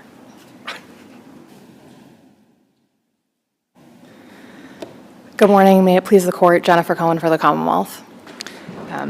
The Commonwealth argues that the defendant has not met her burden as to the second prong under Hallinan, as she's not shown a reasonable probability that she would not have pled guilty had she known of the government's egregious I misconduct. know you just tried to pull the microphone closer, but could you It lean didn't in a work. little bit? Is Yeah. the microphone Thank you. working? I'm really struggling to hear today. I've been told that I speak quietly before, so. So, of course, the Commonwealth acknowledged in its brief, and I do acknowledge now, that there were some things that would have been better left out of this order. Right, so where there's the substantial deference that we owe this judge as the plea judge as well as the motion judge, how can we feel confident that he exercised his discretion properly when he considered all of these impermissible factors? Well, Shouldn't there at least be a remand? I have I've requested that that happen in the alternative to this court's affirming the motion for new trial, because I do understand that there are some problems here. But I do say that there is enough evidence, notwithstanding those improper considerations, to support the ultimate decision in this case. I do think that this stands on different footing to Hallinan, in that the breath test result was 0.10, whereas Hallinan was 0.24, I believe, and that also occurred at a sobriety checkpoint. So there is more information here regarding impaired driving. Of course, more is always better, but I do think that there is enough here to support the finding, the ultimate finding. How does the fact that it was 1.0 here versus 2.4 or whatever in 0.24 in Hallinan weigh in the balance? I suppose that it's not the crown jewel of evidence as the result was. But it's still, I'm sorry, I may be confusing the per se violation with the impairment violation, but it's still over the It is, Your limit. Honor. It is. But I think the difference with Hallinan is that, again, the stop occurred at a sobriety checkpoint, so there was no observation of the defendant's driving, and I think she did immediately admit to drinking 3 drinks, and then there was the breath test evidence, and I believe that's all the evidence that there was in that case. I think in addition to the evidence that we have here, there is also the circumstances In that case, she admitted to having 3 drinks before she was pulled over. Correct, and I think here the difference is She that... failed the FSTs. Right, and I think the difference here is that this defendant first denied drinking anything and then admitted to 1 drink and then to 2 drinks, and I think that goes to evidence of consciousness of guilt.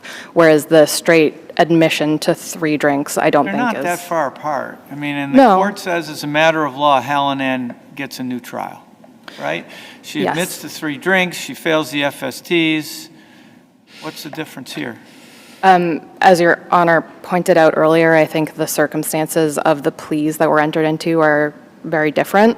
I think the burden to this defendant was much less than the burden placed upon the defendant in Hallinan. In addition to losing her license for 2 years in Hallinan, I believe the defendant was required to attend weekly AA meetings and to be or to submit to random alcohol screening, to enter a 14-day inpatient program, and to undergo a 24Q evaluation. Here, this was a 1-year quaff, 45-day loss of license, and I think Court literally says in Hallinan's words to the effect of, she didn't get much out of her plea, right? Yes. What is the, this is just my ignorance, but what is this hardship process? So she's been arraigned under an OUI. She automatically would, and she failed a breathalyzer. She'd automatically lose her license for how many days? I believe 30 days. And then how does she avoid having the license taken away? What's the hardship process? So I'm not entirely sure of the hardship process, but it's my understanding that if she entered into the plea 2 days after her arrest, that kind of knocks out the 30 days of automatic license suspension she was subjected to upon failing the breath test. And then with the 45-day loss of license, and I'm not sure, Your Honor, how one applies for the hardship license, but it does appear to me that the judge placed significant weight upon that, and I do think that it allows the person to drive to work and kind of go about the necessary things that they have to do in order to get by. Can I jump back to an issue that we raised with defense counsel, which is whether taking judicial notice of the defense counsel's involvement in all this other litigation was permissible? I think for the purpose of inferring that the defendant was informed of the many questions that could be raised about the breathalyzer test and yet pleaded. Is that kind of judicial notice permissible? So, Your Honor, I would say that judicial notice in this circumstance would only be appropriate as to an adverse inference that can be made regarding the fact that no affidavit was provided by the defendant, and that was an notable. inference that the affidavit would not have been helpful, but not a specific, you don't think judicial notice of what he must have told the defendant would be permissible? I don't think that's proper, Your Honor. Okay. So that's another factor that he considered but shouldn't How have. can he ignore that?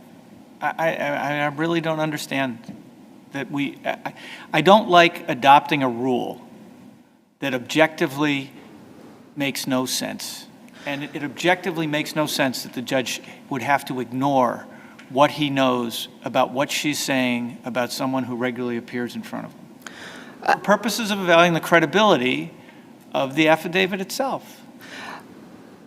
And I think that It's an odd thing that he evaluates, an affidavit's credibility. That's the motion for new trial process, right? But since he's charged with doing it. I think it would be improper for the judge to take judicial notice of advice given to the defendant. That's You're not saying he couldn't discredit her affidavit no, entirely. no. You're just saying he couldn't make an affirmative Perhaps you went too inference or far. conclusion about what defense counsel I agree with did to that. her. I don't think he can infer what the lawyer said, but I think he can infer that what he's reading is incorrect.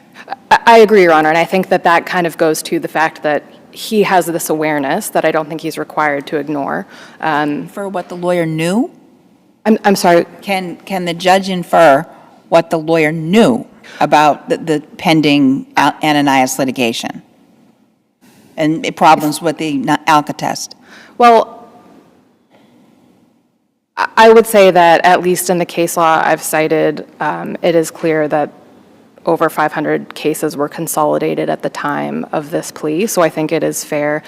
I think it's fair to just take all of this information as an adverse inference towards not in favor of the defendant, and I suppose discrediting her affidavit and finding it very notable that no affidavit was provided by the defense in these circumstances.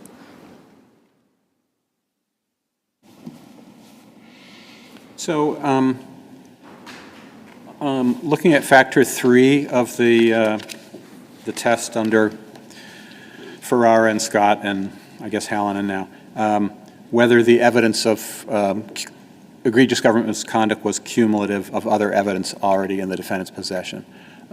We can't infer that the defendant knew at the time of the plea that the breathalyzer test results would be inadmissible if challenged. We knew she may have known there was a possibility based on that sheet attached. I agree, Your Honor. This information isn't cumulative.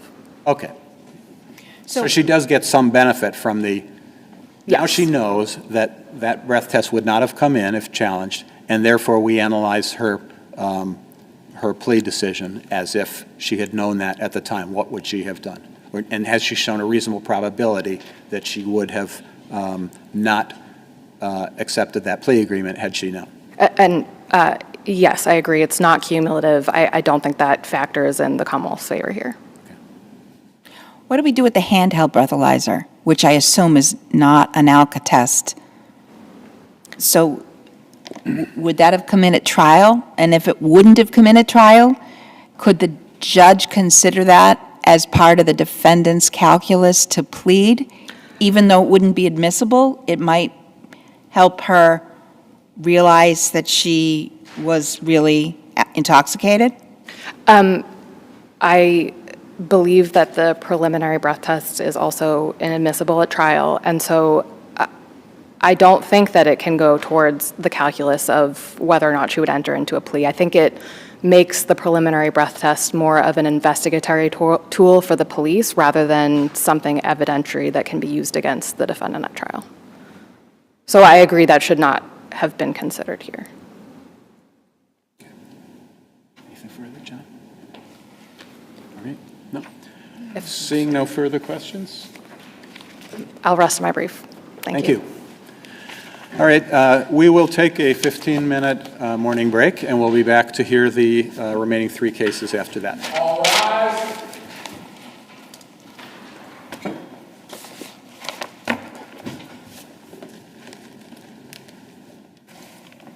I'll follow you guys out.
All right, we are back for our final three cases. Our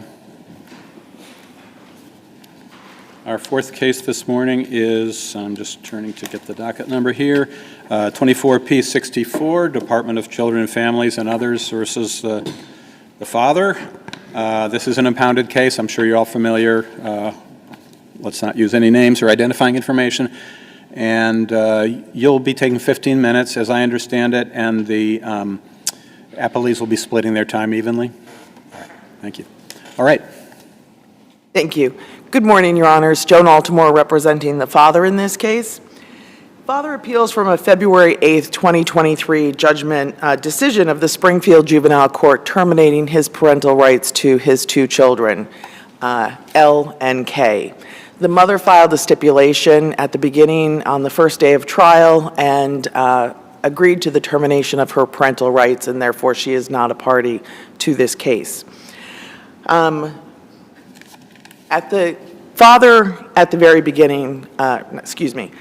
states clearly that it was clearly erroneous for the judge in this case to find that father is an unfit parent and to terminate his parental rights.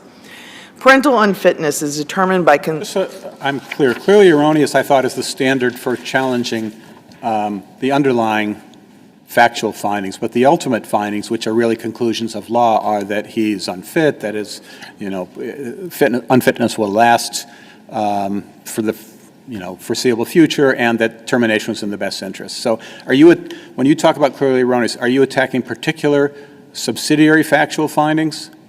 Your Honor, we are attacking actually the case as a whole, the judge's findings. There are two factors to a termination case. The first factor is whether or not the father is unfit. We're stating that based on the record presented to him, based on the exhibits that were submitted to this not this court, but that court, as well as father's testimony and the testimony of the ongoing social worker, that father should not have been found to be unfit. Are you challenging particular numbered factual findings as clearly erroneous, or are you saying there wasn't clear and convincing evidence to support? I mean, you may be addressing both, but correct. Please be clear about which one you're going to address first. Thank you, Your Honor. We are stating that there was not clear and convincing evidence. I know that one of my sister counsels... Is that as a matter of law? So except, I'm trying to understand your argument just like Judge Sachs's. Is that argument except the facts as found by the judge, including things like father is passive? And right. Do we accept those findings? No, Your Honor. In fact... Those are clearly erroneous. Correct. And so that's where this is it is a combination, because when you look at unfitness, passivity is not unfitness. Unfitness is a grievous shortcoming by the parent in their capacity to be able to parent the child, looking at the parent's character, temperament, conduct, and capacity. This is a father who, when the first child was born substance exposed due to the conduct of the mother. The second child was born substance exposed due to the conduct of the mother. The father does not have a substance abuse problem. Well, the judge questions that. Was the judge clearly erroneous in questioning that? Yes, Your Honor, because on what basis does the judge... Father said, I don't abuse substances, and 5 days later he gets an OUI, which he pleads to. Correct. Okay, so why isn't that a basis for the judge to question whether or not he doesn't use substances? Because fitness is also determined at the time of trial, and the father had a DUI, an OUI, in 2020, served a year before. In 2020, the trial was in 2023. And at that point in time, father had done all of his action plan tasks. And the department was actually in agreement that the father had done... It wasn't one of his action plan tasks. I'm sorry, I'm trying to understand the nature of the argument. Wasn't one of his action plan tasks to perform a sort of a drug screen, I'm not sure exactly what, but an evaluation of whether he had substance abuse issues, and Father testified it was done, but never provided the result, and said that he disagreed with what his therapist had come out with when she did that. I'm not familiar with that last part of the sentence, but what the action plan task was to do a substance abuse evaluation, Right. which was put in after the 2020 OUI. He did do it, then he was asked to do a second one and did do that as well. There is One testimony, of those was provided to DCF. it was, a release was And one, he signed. said, I disagree with the result. So how, Okay, so the release was provided to the department, and the department is the entity that did not ask for the substance abuse evaluation, did not get it. He conducted that an evaluation twice. The second time with his therapist, one of the action plan tasks was, as is normal, where is will to do I an... find the finding that the release was provided and DCF did not follow up? I can follow up with your honors for what Well, that's point all in right. the I'm gonna text that ask- is, I'm because... going to ask your opponent about it. That's fine. And I will be happy to provide it too as well, because there was testimony from Father that stated, I signed a release with my therapist. The department had a release for the therapist, notwithstanding not just for the substance abuse evaluation, and the department regularly did communicate with his therapist. He actually had several therapists. One of the points for Father, I have a lot of clients. I am a regular practitioner in the juvenile court. We have a lot of clients who take time to find individual therapists. This client found an individual therapist, continues to this day in therapy. He is attending monthly therapy. He, in fact, had 3 different therapists, not through his own fault, but when the Judge was therapist left the concerned. program. So are you challenging this finding? The judge was concerned because although he went to therapy, he was addressing his feelings vis-a-vis DCF and could not articulate other things that he was addressing. And this was a significant concern of the judge, despite going to therapy, he was not coming up with a plan for example, dealing with mother if he got the kids back. Are these findings clearly erroneous? What do we do with these findings? Yes, Your Honor. And so in terms of, let's point out, mother signed a stipulation to terminate her parental rights. So in effect, she was no longer going to be the parent for these children. He could turn around and say to her, no, you don't have any visitation because actually there is no legal obligation.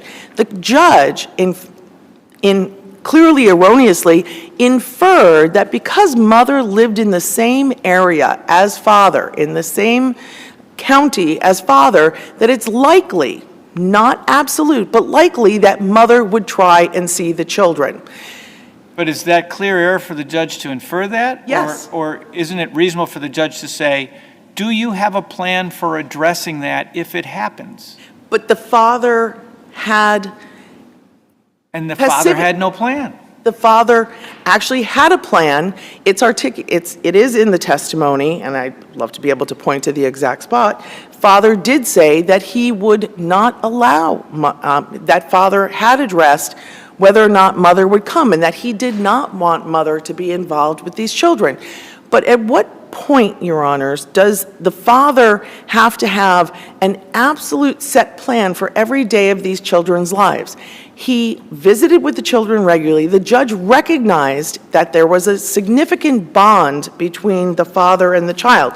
The department... Doesn't he have to have a plan at least for how he's fundamentally going to take care of the children, given that he works a regular shift, that his mother works a regular shift, that he needs a place for them to live, which the judge's findings are that they didn't have a place to live that was suitable. Is that clear error? Yes, Your Honor, because he actually did have a place to live. If we just address the issue of housing, first off, father has had housing throughout the entirety of the case. Father, at the beginning... It's not an issue of housing instability. It's an issue of whether he had suitable housing for himself and the children, right? No, but it's an interpretation, and I would point out, Your Honor, actually, in Exhibit 8, which is a 51A filed at the beginning of the case, the Department of Children and Families actually did a visit to father's housing, which was at his mother's house at that point in time. They found that father had all of the necessary supplies. for the child, L, who at that time was an infant, approximately under a month of age. And they approved father to live at his mother's house, the paternal grandmother's house, and agreed but that's to give him conditional custody. 2016 or whenever the child was born, No, the child was born, I believe, in 2019. 2019. So that's 2019. But then, again, I read Yes. I read findings. This goes directly to what Judge Sachs was asking right off the top. I read findings of subsequent evaluations of the mother's house that say not acceptable. Grandmother, paternal grandmother. I'm sorry, paternal grandmother's house, because there's exposed electrical wiring. It's not clear that there's enough room for everybody. Is that clear error? Your Honor, yes, it is, because basically, the judge is being speculative. But then dad moves out and in with a roommate who doesn't want DCF to come look at the house. Correct. And that father said throughout the entirety of the case, if you tell me I'm going to get my child, then children, the two boys, I have an income, I have the sufficient means in order to get my own housing. And DCF and then the court would not give a date. So telling father... He wasn't even saying, if you tell me I will have custody returned to me. He was saying, as long as the goal has been changed to adoption from reunification, why should I, in essence, why should I look for housing that's suitable for the children when you, DCF, are not even pursuing reunification? And that comes to the part of the case, Your Honors, that basically the judge is saying that father's failure to demonstrate he's prepared to meet all of the children's the judge said that the barrier is father's failure to demonstrate that he's prepared to meet all the children's needs on a constant basis. And yet what the standard is supposed to be is father doing his action plan tasks. Is he doing what is necessary, what the department has determined is necessary, so that he can meet these children's needs? They wanted him to do therapy. He did therapy. He continues in therapy. They wanted him to do substance evaluation. He did not just one, but he did two. They wanted him to visit consistently with the children.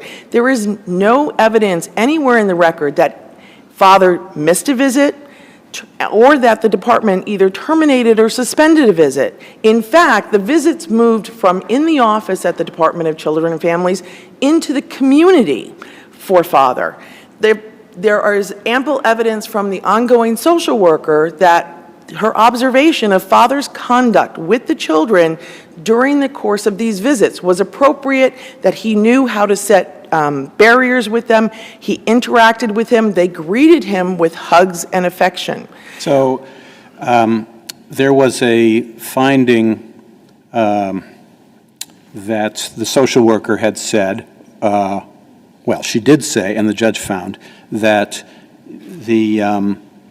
occasionally at visits he lost track of whether the children were being kept safe or whether their needs were being met, and occasionally she had to redirect him onto that issue. And, Your Honors, that, during the preparation for this oral argument, I was talking with the CPCS panel and said, when somebody gives birth to a child and the parents are given this child from the hospital in most cases, and they're allowed to walk out the door without anybody telling you what you have to do. You have to learn as you are a parent, as this child grows.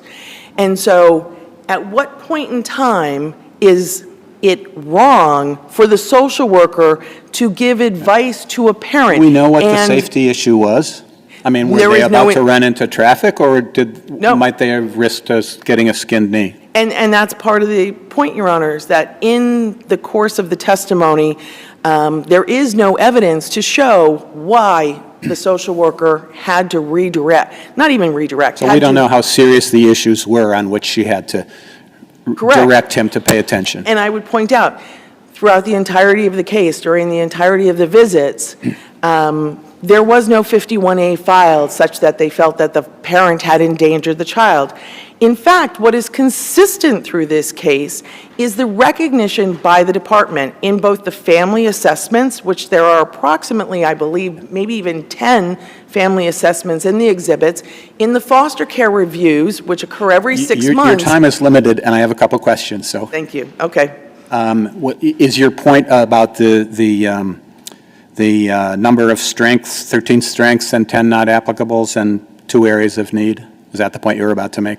Yes, Your Honor. That the department recognized that that father had 13 strengths, 10 were not applicable, and only 2. The department consistently recognized father's strengths. Okay. So the judge was concerned that if custody were returned to the father, he wouldn't be able to keep the mother at a distance, in essence. I want to ask, the mother did stipulate to termination, but that was accompanied by a stipulation as to post-termination and post-adoption visitation. If the custody were returned to the father, those stipulations would not really have any effect. Is that correct? No, that's incorrect, Your Honor. In my reading of it, that mothers, and my time is, but to answer your question. We don't have the stipulations in the record, so we don't know. Correct. We don't have a stipulation in the record, but from a regular practice, if mother's rights are terminated, they are terminated, whether or not father gets custody. But if they were terminated and she had court-ordered visitation, then there might not be an issue of whether she's going to badger dad to allow her to spend more time with the kids. But if she no longer has that court-protected right to visit them, because custody's been returned to the dad rather than being given to the DCF or to the post-adoptive parents, then may she be badgering dad? But, And Your is Honor, that I more would of a point concern? out That's this. more a factual question, and we don't have the stipulation, but We don't have the stipulation, but I will point out, usually when a care and protection case reaches a conclusion and you have, if the case is closed and there's a dismissal, the next step, the recourse is to go to probate court. With mother having her parental rights terminated, she has no recourse in probate court to demand visitation. So any visitation would have to be at father's willingness, because she has no legal recourse. So it would depend basically on whether he can be firm enough to say, no, you're not getting near the kids, or something like that. Correct. All right. And She no longer has any other guaranteed access to the kids. correct. I have a Okay. question. During the dad's testimony, the judge asked about what would happen if the custody was returned to the dad, and pointed out that I think the younger child, who's 4, has been with the foster parents since he went home from the hospital. Correct. And the dad didn't seem to understand what the judge was talking about when she said, what special needs would the children have if they were returned? Isn't that something the judge could consider in his demeanor as showing his unfitness? So first off, the children had no demonstrated special needs. They had been tested at an early age. There's no I just wanna documented special needs. In terms of that particular question, my recollection of father's response was that this had been asked of him previously by the department. These children have a bond with the foster parents, who are the pre-adoptive parents, whichever way you wish to characterize them. And they said to father, if we were to give you back the children, what would you do? And his testimony was that I say no. Then the testimony continued, and he said, I thought about that answer. I went back and I reflected, and I contacted the department a week later. Just want to let you know that the time is running, and please finish your sentence.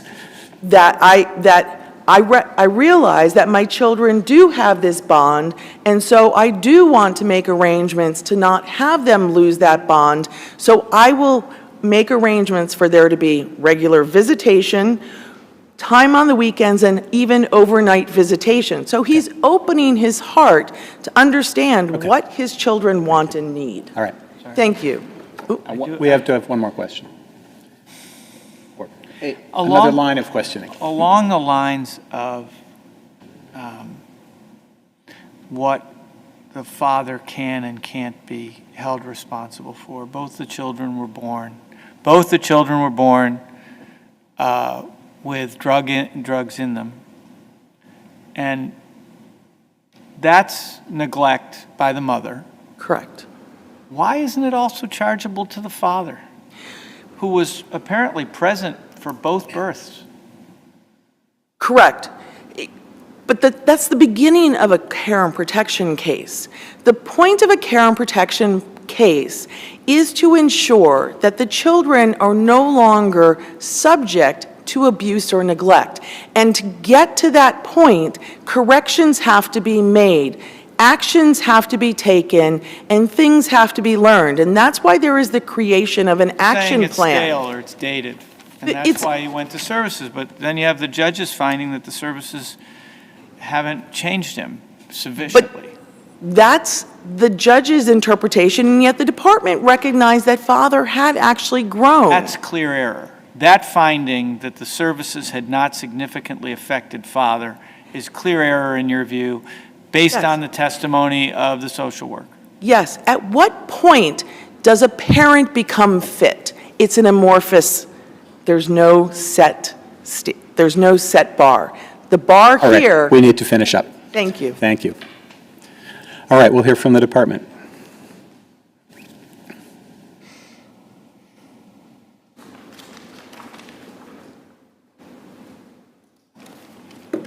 And at some point, maybe you can address the social worker's couple of lines of testimony that she had to intervene on multiple occasions when there were safety concerns or when a child's needs were not being met, but we know nothing about the gravity of any of those concerns.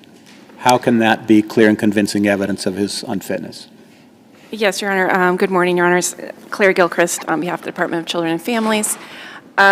So the judge credited the social worker's testimony, and father in part corroborated that testimony. So even though Corroboration didn't give any more detail, right?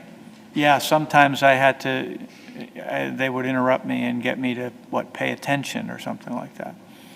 well, he acknowledged that the social worker had to step in to prompt him to manage the children. That's what he acknowledged. And That's clear and convincing evidence of unfitness? no, Your Honors, that was one consideration that the judge had among The many. judge put a lot of weight on that, it seems to me. She did, because she looked at how young the children were. They were 2 years old and 3 years old. They need constant supervision for their safety. They're energetic toddlers. But we don't know how serious the concerns were. That's my difficulty with her very substantial reliance on that one bit of testimony. If this were, the kids were about to run into traffic and I needed to tell Dad to pull them back, that would be one thing. But if it's the kids were running around and one of them might have tripped and gotten a skinned knee and I cautioned Dad, that would be totally another. And in fact, there was evidence, I believe the foster parents reported, that one of the children was tripping more than they expected, and there was some question of whether that should be followed up on medically. So without knowledge of how serious these concerns were, I mean, he's not attending to the kids' needs. Is this like they have a 104-degree fever and he's not taking them to the doctor? Or is this one of them has a runny nose and he's not wiping their nose soon enough? We just don't know. Well, Your Honor, what we do know is that the social worker testified that she tried not to intervene. She tried to only intervene when it was a safety issue or when needs were being unmet. So we do know from that there is some context there, that she's not just intervening for, father's not redirecting It's the department's a child. burden.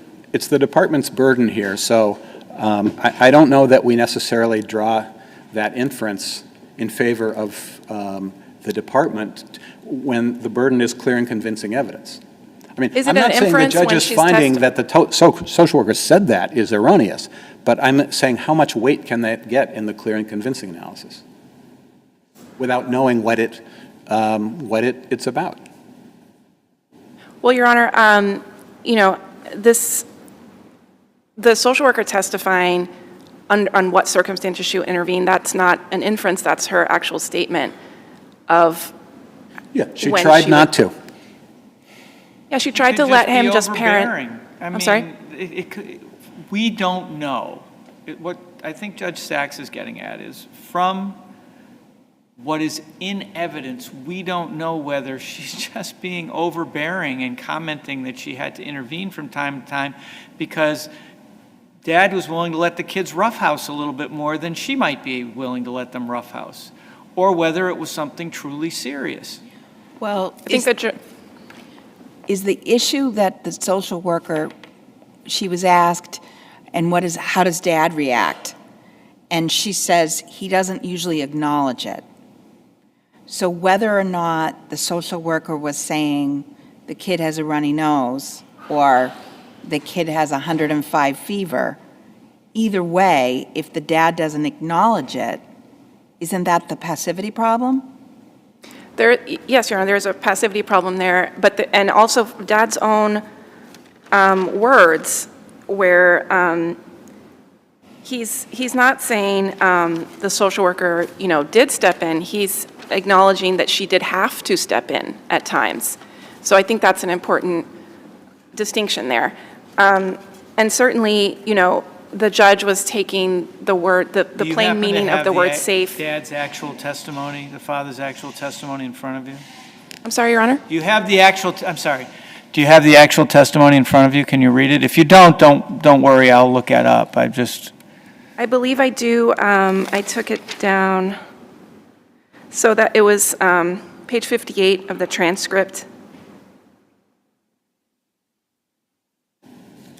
where when he was asked if the social worker has ever had to redirect him on his interaction with the children, he said she has. Okay, but we still don't know what it was. I wanted to Right, ask Your Honor, you... we don't have any further detail. Okay. But as far as the... I want to ask you about another point made by the father in his brief, that on his most recent assessment, DCF rated him as having 13 strengths, 10 factors that weren't applicable, only 2 areas of need, and those were only sometimes.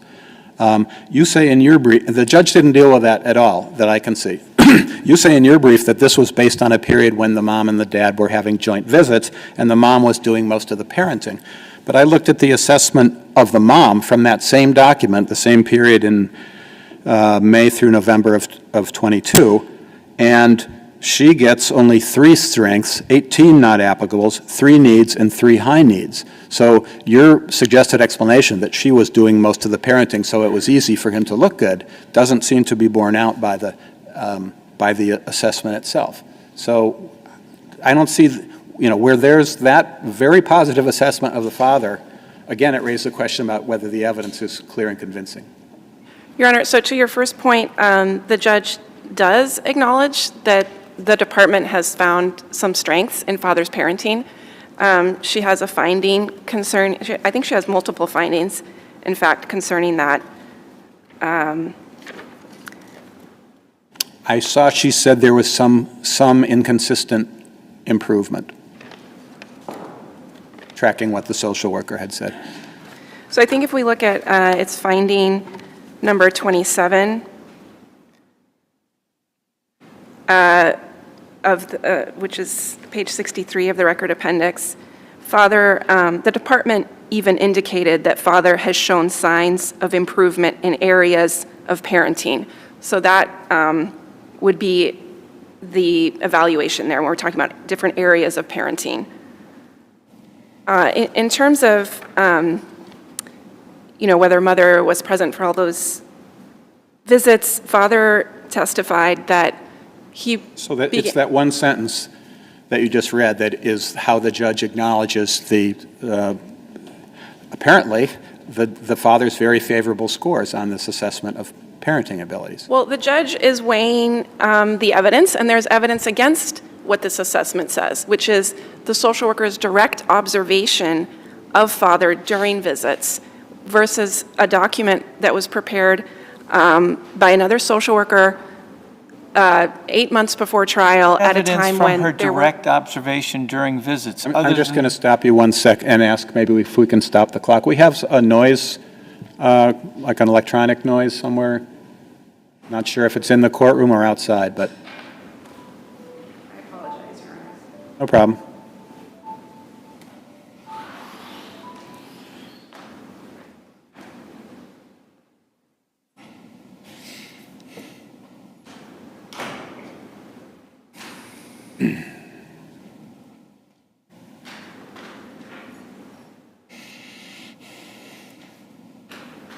Thank you. I was asking Where a were we? question. Well, the question I was asking, because you commented, I think you were distinguishing between the, what appears to be a fairly favorable evaluation of the father on strengths and weaknesses, and you were saying, but there was evidence from a social worker who was observing father when he was at the visits. And I was, what evidence is there from the observation that he was doing poorly, other than this, he had to be redirected once in a while? So that is the evidence, Your Honor, that the judge considered. So that's what we She just also went considered through. other aspects of father's parenting that were lacking. So it wasn't just the visit, but also his inability to plan for the children's care. And that was very obvious during his testimony at trial, that everything was faulted quite going a to be bit solved for- in the future. He was faulted quite a bit for suggesting that the kids could live with a paternal grandmother, and the judge said she had a finding 26. There were exposed electrical wires in a period of no heat or hot water. Finding 25, there was no heat. At another point, electrical work was in process and creating a safety issue in the home. Where is the evidence of any problem with heat or electrical issues? I couldn't find it anywhere. And I just wondered whether the judge was paying close attention to the evidence. So that, Your Honor, was the testimony of, there was testimony both from the adoption social worker and the paternal grandmother. A hot water issue that was fixed, Around- evidently. Correct. Hot water, right. And the electrical was, here, let me find that finding. I believe it was the adoption worker's testimony, and there was also, I want to say there was documentary evidence, but and Your Honor, I can find that in the record and If you provide a could letter let to us the know court. where that evidence is. Yes, I can, Your Honor, I can do that. Certainly follow up on that. Your Honor, I think the key here is that father, after nearly 4 years at trial, simply had shown that he simply did not have the ability to plan to meet the needs of the children or even understand what those needs are. Everything was going to be resolved in the future. How he was going to interact with mother in the future and respond to her approaching him, he was going to figure that out later. He was going to figure out daycare later. And he did not acknowledge that the children would likely have needs being removed from the only real, for child two, the only real, family that the child had known. And so these were very present on the judge's mind, and also his risky behavior, and his lack of acknowledgement that behavior was risky in terms of, the DUI and, blaming essentially seeming to blame the police for having that, as well as his continuing to blame mother for what happened at the hospital, even, again, almost 4 years later at trial. If we were to conclude, hypothetically, that there was not clear and convincing evidence here, what would the appropriate disposition of the appeal be? Well, certainly, the appropriate disposition would not be to return custody to father today. It would be a remand to the trial court. It's been over a year, almost going to be 2 years in January. So there's a lot. What happens next in the trial court, I guess, is another way of asking. So if this case were remanded to the trial court, then the court could hear evidence Would the original care and protection petitions remain alive, and temporary custody remain with the department? Temporary custody would unless and until the judge orders otherwise? And what, the judge takes more evidence, or? Correct, that's correct, Your Honor. It would be temporary custody of the department, and there would be a new hearing where the judge would hear evidence, and of course, hear evidence on what's been going on the past 2 years with father. All right. Thank you. Thank you. All right, we'll hear from counsel for the children.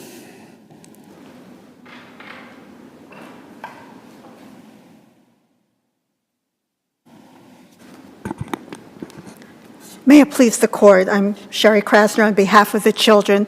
We're asking the court to promptly affirm the judgment finding father unfit and dispensing with his need for consent to the adoption of the two children by their foster parents. And I want to acknowledge the presence of the foster parents here in the courtroom today. To answer some of the questions that the panel has raised, with respect to the substance abuse evaluation, that's in finding 15, where it speaks of the department not having ever received the substance abuse evaluation, excuse me. And with respect to the grandmother's home, the condition of the grandmother's home, that's in findings 25 and 26, and the judge cites to which testimony and exhibits she looked at in making those findings. Also, with respect to the issue of the visits, although we don't know specifically what concerns the social worker may have had, we do know this was a case that was came in 2019. Trial was in 2023. Father was having regular visits. He came to the visits. He came prepared to visits, but visits never moved to unsupervised. So I think, although we don't know specifically what the social worker was observing, I think a reasonable inference can be drawn from the fact that they never moved to unsupervised. But the social worker did acknowledge that father's performance as a parent, if you will, was improving. She said, albeit inconsistently. And one of the questions before us is whether there was clear and convincing evidence that this unfitness was going to last indefinitely to a near certitude. And I think in the context of having regular visits for 1 hour in a contained situation, that you can't move past that is certainly, parenting is not 1 hour once a week. Is there evidence that DCF considered unsupervised visitation but didn't offer it because they were too concerned about what would happen during the visits? I think that there's no direct testimony about an that, inference. but I think the inference is very clear. If you've Is an inference like that, does that amount to clear and convincing evidence? that's not the only issue in the case, so I think I don't have to answer that question directly in terms of whether it is. If that was the only issue. Is it a permissible inference that there were substantial safety and concerns about him not meeting the kids' safety needs and other needs in visits? Certainly the totality of the evidence. This was a father who could have attended the medical appointments of the children. And DCF said that they didn't invite him. They said they didn't invite him to the early intervention sessions for the younger child because they'd changed the goal to adoption, and it really didn't occur to them to involve him. But for he could have attended, he did attend some appointments for the older child, but then was not really able to articulate what happened in those sessions. Okay, but when the judge talks about blaming his passivity, and yet the department says, well, we changed the goal to adoption anyway, so we didn't invite him, and then that becomes a black mark against him for not attending when the department didn't even think to let him know? Yeah, I would say to an extent it does, because you need to be proactive as a parent. You need to show that I'm going to take the initiative. I'm going to find out what are my child's needs. And so I would suggest that, yes, in this case, and that passivity, I think the judge, I mean, she made lots of findings. She made 31 very comprehensive findings. But the most trenchant observation was this father's passivity, and that everything was everybody else's fault. And please remember, Your Honors, too, this was not a young parent. This was a 40-year-old. He was 40 years old, or a few months short of 40 years old when the first child was born, 43 years old at the time of trial. This was a grown-up. This was a mature adult. I didn't see any mention of evidence that he had other children? No. In the past? There's not. And well, also, he was incarcerated. You have to remember, he was incarcerated for a period of 7 years. I think the charge was 5 to 7. He got out, it's about 6 years. But it was this, if mother was using drugs, it didn't happen around him, and so it was out of his control. When mother arrived at the hospital, when father was at the ER, and not my fault. He did take some responsibility for that incident, which happened, 4 years before trial? Right. But it happened after he had an infant in his custody for a couple of weeks. It's unclear who that Other than- infant was with when he scaled the fence. I mean, Other than that incident, what did the father do that actually caused harm to the children here? well, the children were never in his care. The younger child went directly from the hospital to the All right, foster. so you're saying none, in essence? Well, he didn't have the opportunity. Okay, I mean, all right. So what but- did he do that would put them at real risk of abuse or neglect? Well, We're really talking about neglect here, right? Not abuse? Correct. I mean, but what the judge said was that it was just that he was so divorced from their needs, from putting himself in their shoes, from doing the things that a parent has to do. And I want to go back to when Justice Grant asked the question about the needs of the children being removed from the only home that they have ever known. And it's at page 109 of the transcript. And the judge zeroed in on that. The judge was the one who asked the question about, well, how will you address the needs of these children if they are removed from the only home that they've ever known?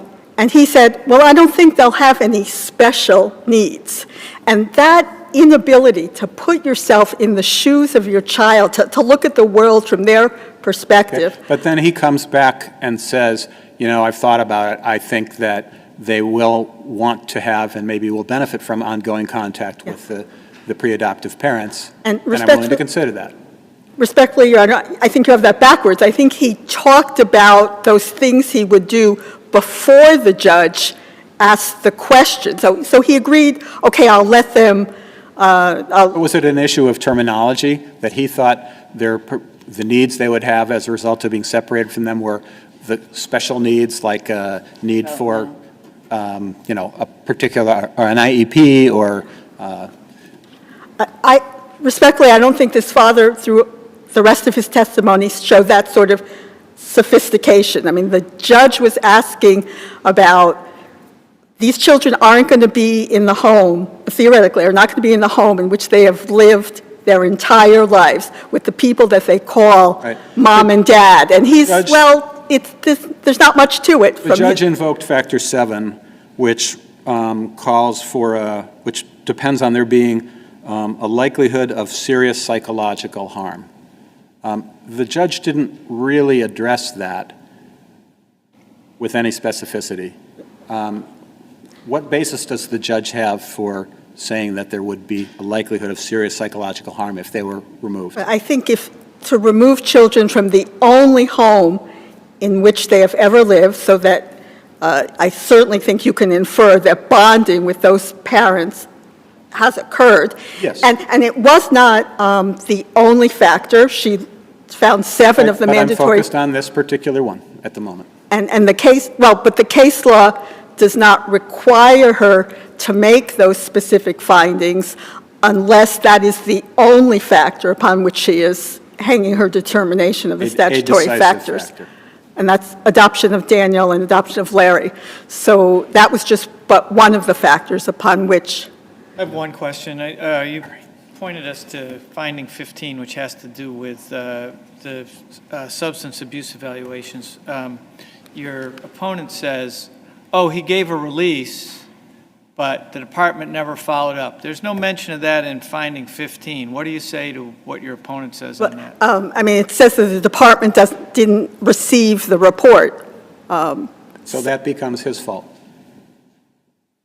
If he's looking to have the burden of proof at trial is always on the DCF. But again, that idea that father is just a passive observer of this isn't the way these cases are supposed to be handled.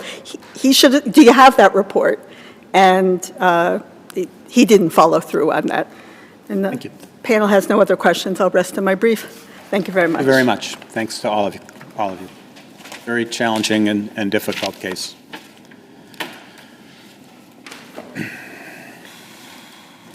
All right, our next case is 23P 1183, Zurich American Insurance versus LM Heavy Civil Construction.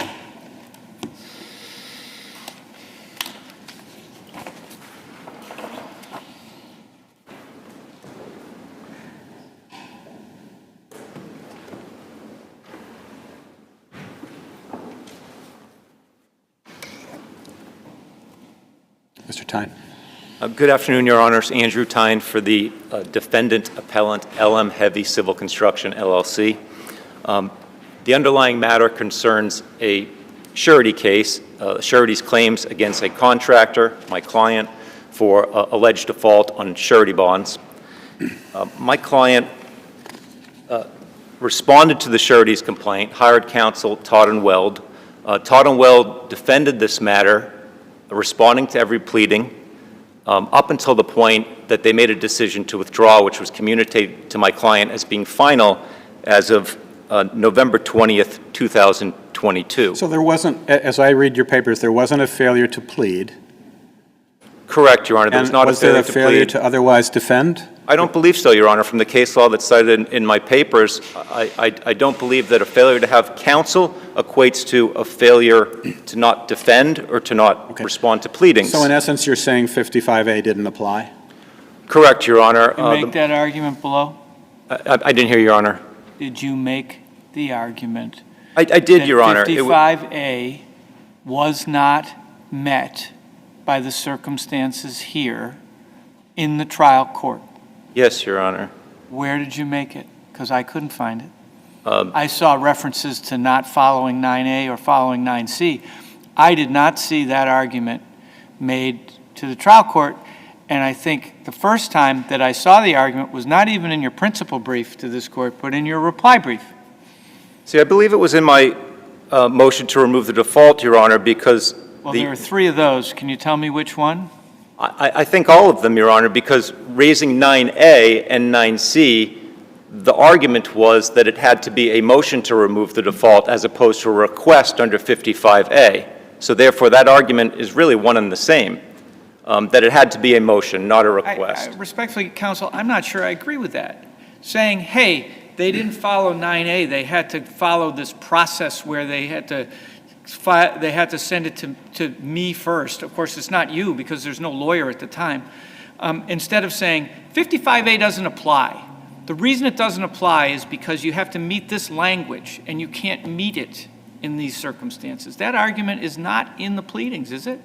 Not in the pleadings below. I really, respectfully, Your Honor, I thought it was because I believe that, again, Rule 9A, my argument was that you have to file a motion. And the request, it is a request under 55A, so therefore, they didn't follow 55A, and my point was 55A didn't apply. Okay. So then let's talk about how do you don't have a lawyer. You're a corporation, you don't have a lawyer, and you've been advised for over 60 days that you got to find a lawyer. How is it that that's not a failure to otherwise defend? If the plaintiff wants to move for summary judgment, what are they going to do? I think Rule 9A has to be filed, whether or not the corporation has. How can they follow Rule 9A? They have no one to serve the motion on. You have no one representing you. It's no different than a pro se defendant, Your Honor. I understand a corporation can't represent itself. It's different than a pro se defendant. Isn't it fundamentally different than a pro se defendant, which is why your client was advised on February 6th, you're going to be defaulted if you don't get a lawyer? My client was advised that we're at risk of default, Your Honor, and the proper procedure would have been for the plaintiff to file a motion for default, serve it upon the unrepresented entity. The unrepresented entity would have received notice. In fact, I believe they should have called the unrepresented entity. What's the difference between that and what they did do? Didn't they serve the unrepresented entity with their request for a default? Because it shortens the time frame, Your Honor. There's an obligation to call the unrepresented entity. Why do we care about how long it takes? You've already had over 60 days, haven't you? Because finding counsel in a complex case with over $30 million in dispute involving various legal matters, it's difficult to get people to enter an appearance, and the corporation, time was important. Time was important to this corporation to be able to identify and find counsel, and by rushing the process, they were denied that opportunity. All right, I understand what you're saying. Yes, Your Honor. I practiced in this area, not this specific area, but I always thought that the rules of civil procedure say you have to answer a complaint within 20 days. The notion that you can't find a lawyer for 90 days is, to me, quite extraordinary, especially when someone's saying, you owe me $30 million, and your answer is to say, can't find a lawyer, and therefore we're going to just stay everything with respect to this $30 million of yours that I haven't given you back. Right, so I wasn't involved in the process of trying to find a lawyer. I'm not challenging you and what you did. You came in March, I think. I understand that, but the argument strikes me as rather extraordinary. The first thing I'd start with is the rules say you have to answer a complaint within 20 days. Understood, and a case that is brand new is actually easier to find counsel than to find a case that has a lot of baggage like this did, Your Honor. But what happened is your client didn't pay its lawyer, so it lost its lawyer. I think that may have been one of the issues, Your Honor, but there was a secondary issue which Todd and Weld had a conflict, which created a problem for this client from the start, which was really not disclosed to this client. They represented separately the principal of the corporation, and the principal really should have been deposed in relation to the defenses that were being asserted in this case. So this created a situation where Todd and Weld really wasn't properly defending this client, the corporation, because that sounds like a malpractice case, not a reason why this default should be removed. Well, I think that goes to the fault of whether it's the counsel or the corporation as to why they were defaulted in the first place, which I think counsel led the corporation along in representing them for a period of time where they shouldn't have, and therefore put them in a position where they were ultimately defaulted, Your Honor. And I think that goes to the blame, is one of the factors in the Berube cases, Your Honor. As to the other factors, Your Honor, this obviously is a large amount of money. It's more than $30 million. There would be no prejudice to the plaintiff in providing additional time to identify and retain counsel, or removing the default so new counsel could appear. It takes longer for them to get paid. Is that prejudice? There was an attachment in place, Your Honor, as to basically all of the known assets of my clients, so they were protected. That attachment going to be sufficient to cover a $30 million judgment? There was nothing beyond that, Your Honor. The attachment was the only security that I understood existed. Is the attachment going to be sufficient to cover a significant portion of a $30 million judgment?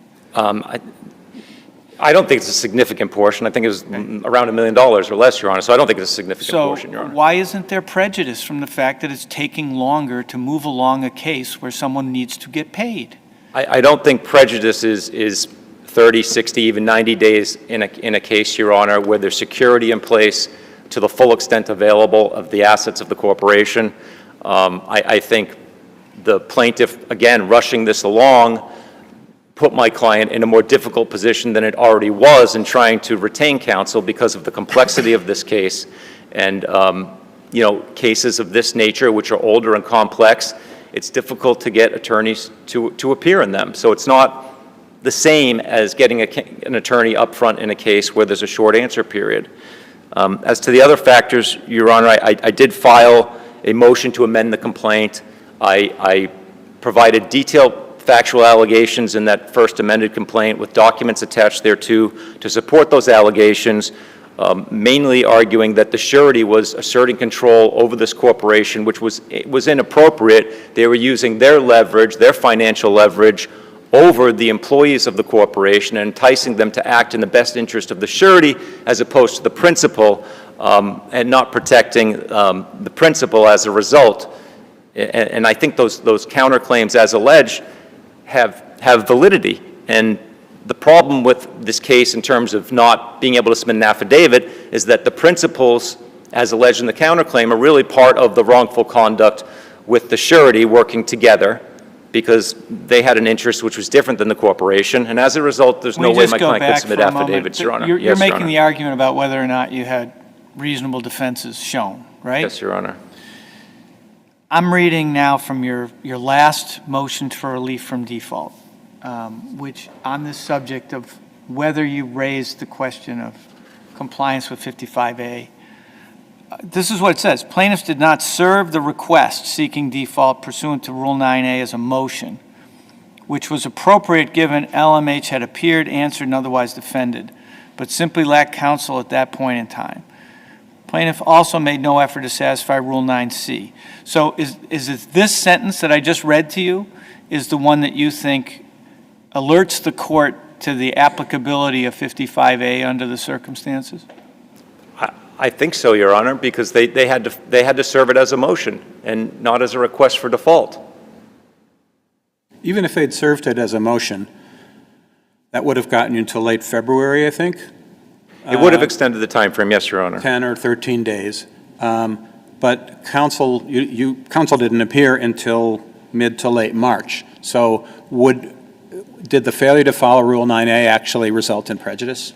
I mean, I can't say what the client would have done in hindsight, Your Honor, if they received a phone call pursuant to Rule 9C, if they received papers which they understood they had to respond to under Rule 9A, whether they would have consulted with other people and acted more quickly. Instead, they were put on their back foot. They received the papers. They did file an opposition, I believe, which was docketed after the court entered default, but still would have been timely under 9A. Was the corporation provided with a copy of the request? Yes, Your Honor. They were served with a copy of the request. Okay. That is my understanding. So the only problem then is not a failure of service, because there's no lawyer at the time, but a failure to, in your view, to file a motion. And what would the motion have said? Motion for default? Should have been a motion for entry of default for failure to have counsel of record, something of that nature, Your Honor. And there should have been a Rule 9C call. Wouldn't have been a motion under Rule 55A?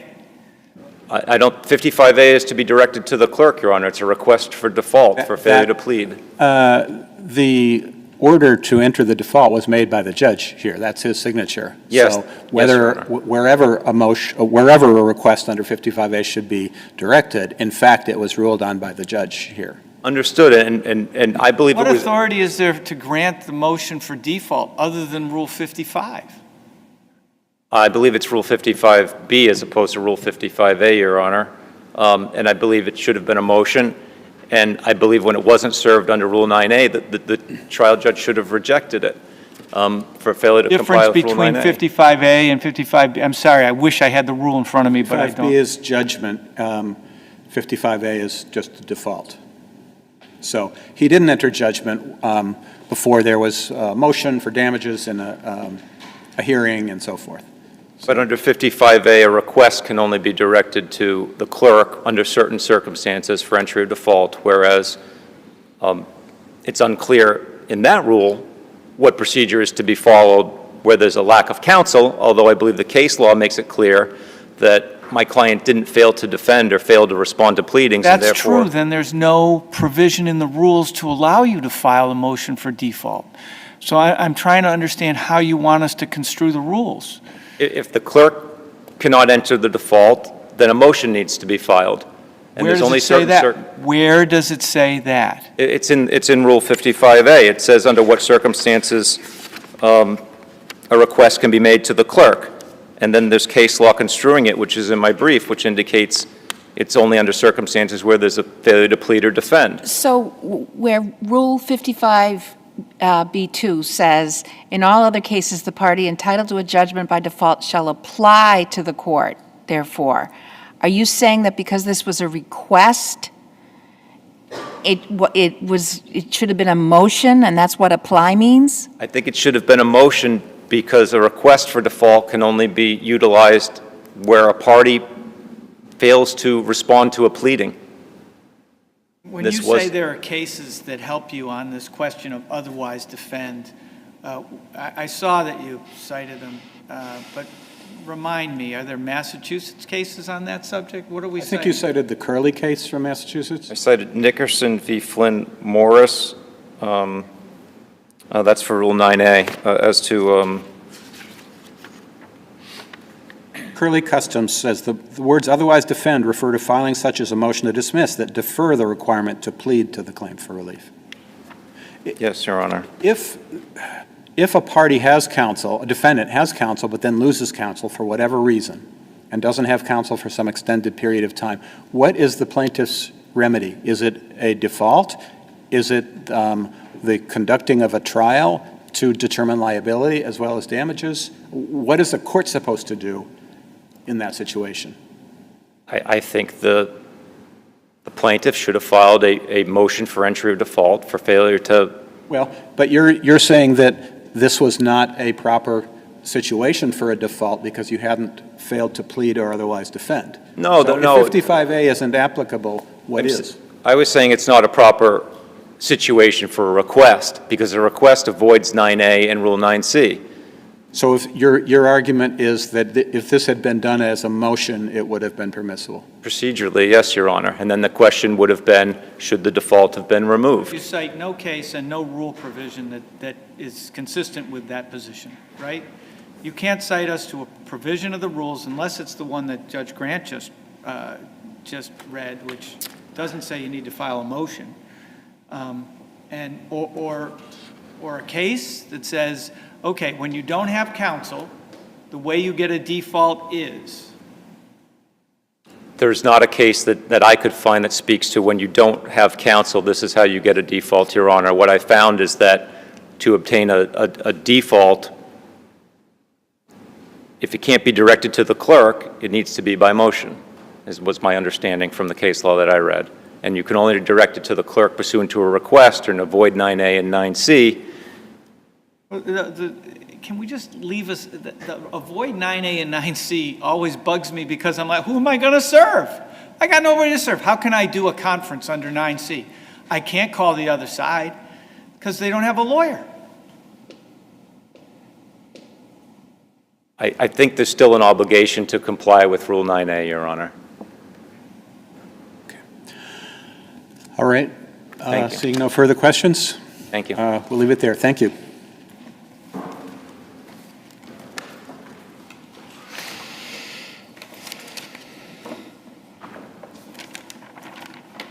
Good afternoon. May it please the court, my name is Linda Morkin. With me is Dennis Kavanaugh. We're attorneys with Robinson and Cole, and we represent the plaintiffs' appellees, the sureties. Wouldn't it have been a lot better if you filed this as a motion rather than a request? I don't think so, Judge Englander, because Rule 55A is the appropriate mechanism to enter a default for failure to appear. And I would refer this. Does it say failure to appear? Well, what it says is that Failure to plead or otherwise defend are the substantive grounds. Correct. And the reporter's notes indicates that a failure to file anything at all is under 55A. Okay, but there wasn't a failure to file anything at all. They answered. I think they had an original counterclaim. They did, but at this point, in fact, it was the warning to LMH by the court when it allowed prior counsel to withdraw that you are at risk of default. Okay, is a default proper under 55A? Was this situation of not having counsel for some period a failure to plead or otherwise defend? Otherwise defend. And there's no case that says that.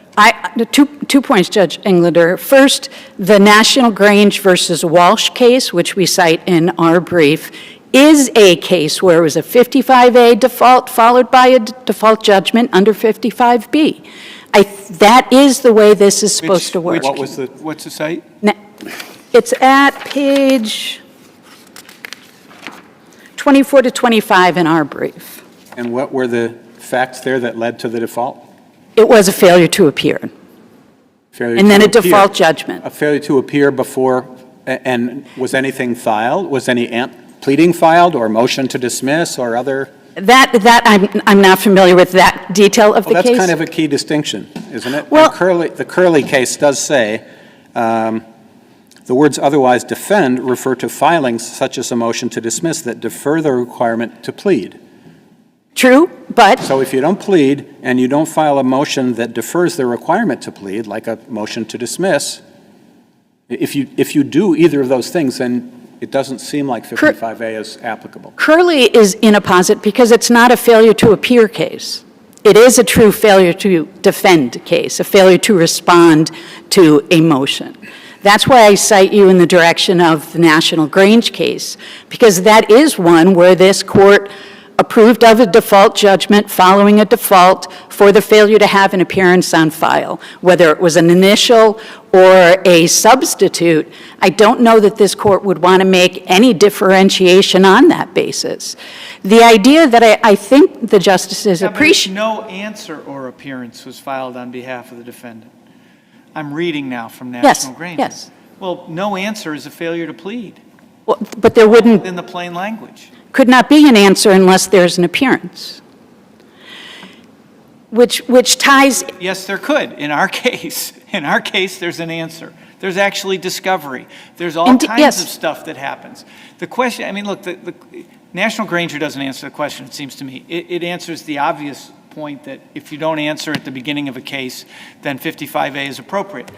Your opponent says 55A is inappropriate in the context where the case has been going, you're a corporation, and now you don't have a lawyer. Which leads to the obvious question, well, what do you do? Absolutely, and that's why I believe 55A is the answer, that it doesn't apply just to a preliminary appearance. Certainly nothing has been cited to the court that is some limitation. And as you point. But then if 55A applies in cases beyond the answer, why do we have the language in 55B2? In all other cases, the party entitled to a judgment by default shall apply to the court therefore. That language seems to be precisely to deal with a situation like this. No, Justice Grant, I believe that reflects the second step, which is the motion for judgment. And that is what was done here. It's a two-step process. You It's a get two-step default, process. and then you got to move for a motion for Correct. judgment because you have to deal with the problem of whether there are damages. Correct. Right? And again, as noted, the entity itself, though unrepresented, was given notice of both steps. Well, the notice only matters if, in fact, there's a power to enter a default for not having counsel. It seems rather extraordinary that you wouldn't be able to do it. I again would return, there's nothing in 55A that says it's only a failure for an initial appearance. It says to plead or defend. Right now, this case was not being defended. It was not being defended. Implies defend, which is a term that's been defined in Curley Customs and in the federal context from which our Rule 55A was drawn, has also been defined as not filing a motion that would defer the obligation to plead. I am looking at the reporter's notes, which says that the prior law, GL 231, Section 57, authorized the clerk to enter a default for failure of a defendant to appear and answer. Okay. Now, so there was no failure to, so maybe in the case of a failure to appear and answer, but there was no failure to answer here. Answer meaning file an answer, not answer present. I can't understand how any process would work unless 55A applied to both. Okay, so it could apply if, I mean, the entry of a default allows the plaintiff to skip over the liability phase and, in essence, get a damages judgment. If it's a ministerial amount, it can be entered by the clerk. If there's facts that have to be resolved, then there needs to be a hearing on damages. That is correct. But where a party had counsel, defendant had counsel, counsel withdraws, no replacement counsel appears, does that dispense with the plaintiff's need to show liability? I mean, maybe the plaintiff can move for summary judgment at that point and no opposition is filed because there's no lawyer to file it on behalf of the corporation. Maybe the plaintiff has to go to trial, but I don't see what relieves the plaintiff of the obligation to prove liability. I believe for the very same reason that if there's no first appearance and actual defense, now there's not going to be a defense to this case because there's no counsel who can defend, which is why also I think the idea of meritorious defenses plays such an important part in this balancing of should it be removed. Because right now, based on the concessions of LMH, both in its oral statements to the court, even in its brief to this court, it says we couldn't give an affidavit about any meritorious defenses because we can't find anybody who could testify to that. So what factual resolution could there be? Would it be an unopposed motion for summary judgment? That seems more work for the court. Well, it might be more work, but, and maybe there is a gap in the rules that needs to be plugged. But given the rule as it stands, Yep. is this an appropriate situation for a default? I would absolutely argue it is, Your Honor, and it's the most common sense reading of the Commonwealth's laws with respect to judgment, having that two-tiered Is it the case, place. I'm sure you've looked, that there are no case, I mean, we have the case that your opponent has cited to us, which does have a similar sort of set of facts, which is unpublished, right? The decision from this court. Is it the case there are no other cases where counsel disappears for a corporation in the middle of the case, and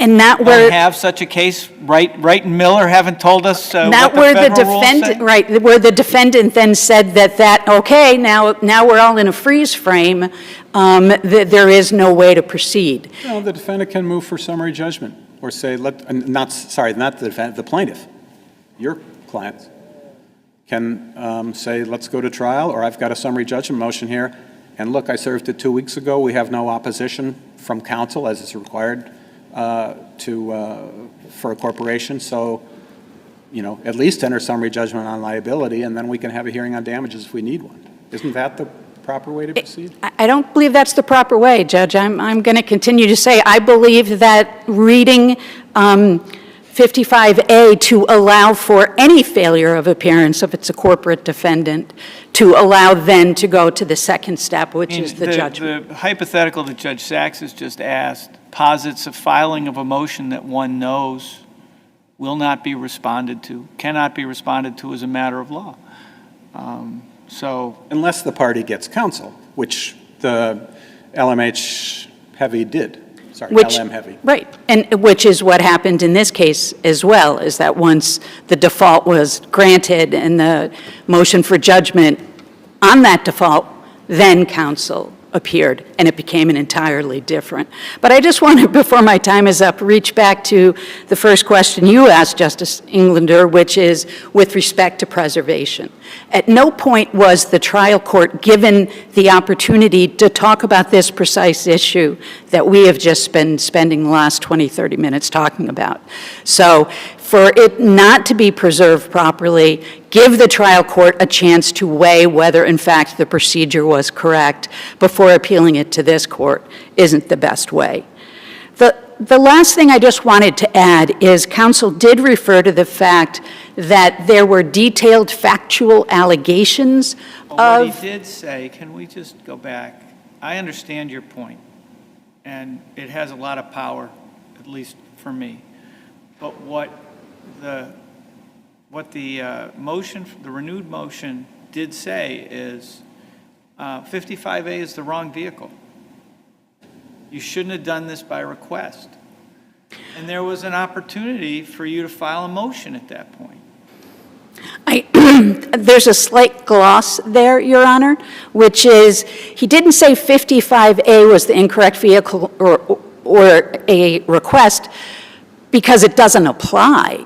What he says is it was incorrect because we didn't comply with Rule 9. And remember, both 9A and 9C, neither would have been available. No one to confer with, and no one to do that other step of creating the 9A package that would have, there would be no package. It would just be us again asking for a default.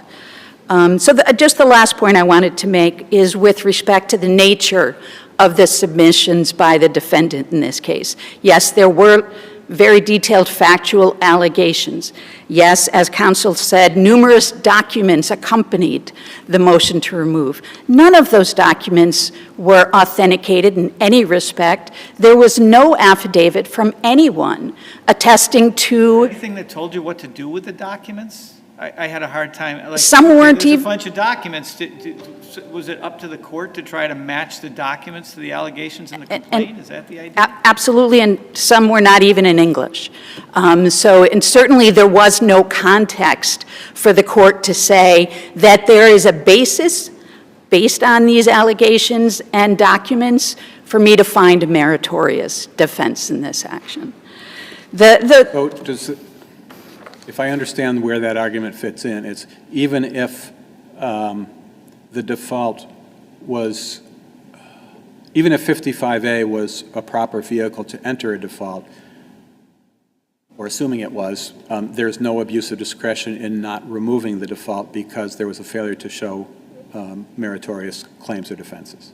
Absolutely correct, Judge Sachs. And that's one of the, are the Berube factors even applicable here? I thought that was about removal of a default judgment. We moved to more recent cases than Berube. We cited to the New England All Bank case, which went through the different factors. But obviously, the existence of having a meritorious defense is central to the idea. Why put the case back on the railroad tracks? It's only central if, in fact, the default was properly granted. Because if the default wasn't properly granted, then you needed to go through a summary judgment process.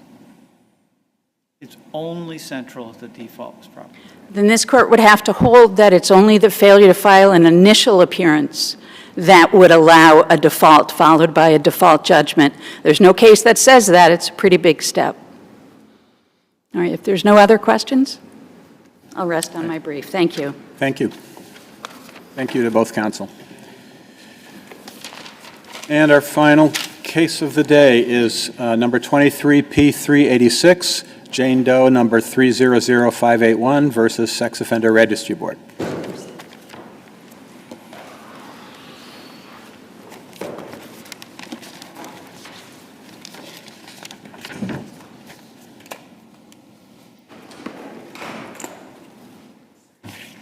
Started? Yes, Mr. Hahn, please. Good afternoon, Your Honors. Alex Hahn for Jane Doe.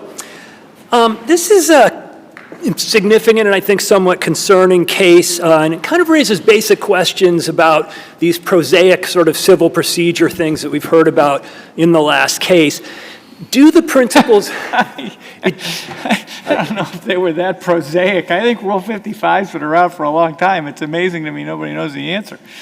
Anyway. Well, I have had a lot of Superior Court experience, and I was actually a law clerk with the Superior Court 27 years ago. So the thing that You're going to tell us something about Rule 55, stop. No. That argument's over. No, I am going to tell you about Rule 56, and that's the rule that was tattooed on us as law clerks. What was the genuine issue of material fact here? I understand that Dr. Peretti's affidavit says the regs haven't been scientifically validated. Correct. Is that right? Does she go further than that to say the regs are scientifically invalid? Well, she goes into a great deal of granular detail. I wouldn't say she's making these sweeping assertions, but... Okay. But isn't that the burden of the party, of the challenging party? I mean, a properly promulgated regulation is entitled to a presumption of validity. So if there's no evidence either way that it's valid or invalid, then the presumption survives that it's valid. And it's up to the plaintiff to get to trial, at least, to establish an issue of fact that it's invalid, not merely that it hasn't been validated. I think that may conflate the facial challenge, Your Honor, versus the as-applied standard. I might agree with you if this was a facial challenge saying we're going to sort of rip this regulation from... There is no facial challenge here. That's frankly what I'm saying, Justice England. That's the way I read your complaint, and you concede no facial challenge is being made. That's exactly what I was saying. So I want to stop you then and ask the question that Judge Sachs just asked slightly differently. Is there anything in the Peretti affidavit that goes to an as-applied challenge? Oh, absolutely, because... Excuse me? What in the affidavit helps you with an as-applied challenge? She doesn't apply at all the facts of your particular client, right? She doesn't address the facts of your particular client in any way. Well, my client is a female. She's in a class of individuals... Grant you that, okay. Beyond the fact that she's a female, how does the Peretti affidavit help you with an as-applied challenge? Well, because it's establishing and opining with granularity based on contemporary studies that the existing assessment tools, such as the Static 99, are insufficient as applied to females. But this is not, the board doesn't use Static 99. The board uses a 37 or however many classification factor system that has space at the end for the the offender to submit and the hearing examiner to consider any other useful materials, such as studies that were in fact considered here. And also, at the beginning says these apply to female offenders, but with a generally lower rate of recidivism. So the fact that she may be attacking assessment tools like Static 99R or I can't remember what the other one is, doesn't really go to the board's scheme, it seems to me. Well, there are lots of procedures adopted, in part in response to criticism from the SJC, that are supposed to guarantee the offender an individualized assessment. Yeah, absolutely. And I think, I don't mean to be evasive on these questions at all, but I did want to contextualize it, as I was saying at the beginning. This is Rule 56, summary judgment, questions of fact. We have dueling affidavits. Right, but are they on a material issue? But Your Honors, we have know... we have to ask, yes, they're dueling, they disagree with each other, but is the issue on which they disagree with each other a material issue to the validity of the regulation, as applied, or even on its face if you had a facial challenge? I think that parses the affidavits, and the facts of it more significantly than would ordinarily be the case on summary judgment. And I greatly respect the court's granular knowledge of these regulations, but I'm circling back to kind of where I was at the beginning, that if this were a case involving product liability and we had experts disagreeing on something, would we be parsing things to this? 100%. 100% we'd be parsing it. We would be paying attention to whether or not the issue that the experts disagree on is one of material fact. And the fact that a Superior Court judge might not pay attention is not going to bother me. I'm absolutely going to look at it. The question is, how material is what Dr. Peretti is saying to the argument that you're making, which is a as-applied challenge, saying that it is invalid as arbitrary and capricious as applied to your client, right? That's the question. Now, and that's why I come back to the question, how does Dr. Peretti's affidavit help you in that regard? Well, I take your point that it doesn't get into the facts of her case that significantly. Perhaps it doesn't need to. As you point out, it at least says we're talking here about a female. But what else? What am I going to take from this that's going to say, that gets him over the hump? Now I need to take more evidence to evaluate whether or not, as applied to your client, this is an arbitrary and capricious regulatory scheme. Well, the whole SORB classification scheme is based on science. That's the fundamental part of it. So I think for her to say that, you have most of, if not all of these regulations, essentially all but 4, say that we treat males and females exactly the same. Factor X applies to females the same way.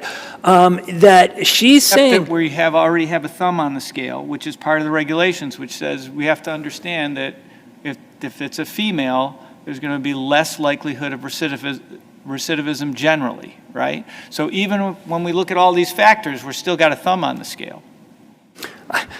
Your Honor, I wouldn't view that as, I would very respectfully disagree with that. It's scientifically based. I mean, female offenders have like a 1% rate compared to like a 15% rate for men. I'm not sure what you're disagreeing with me. I understand that there's a difference, and the regulation says there's a difference.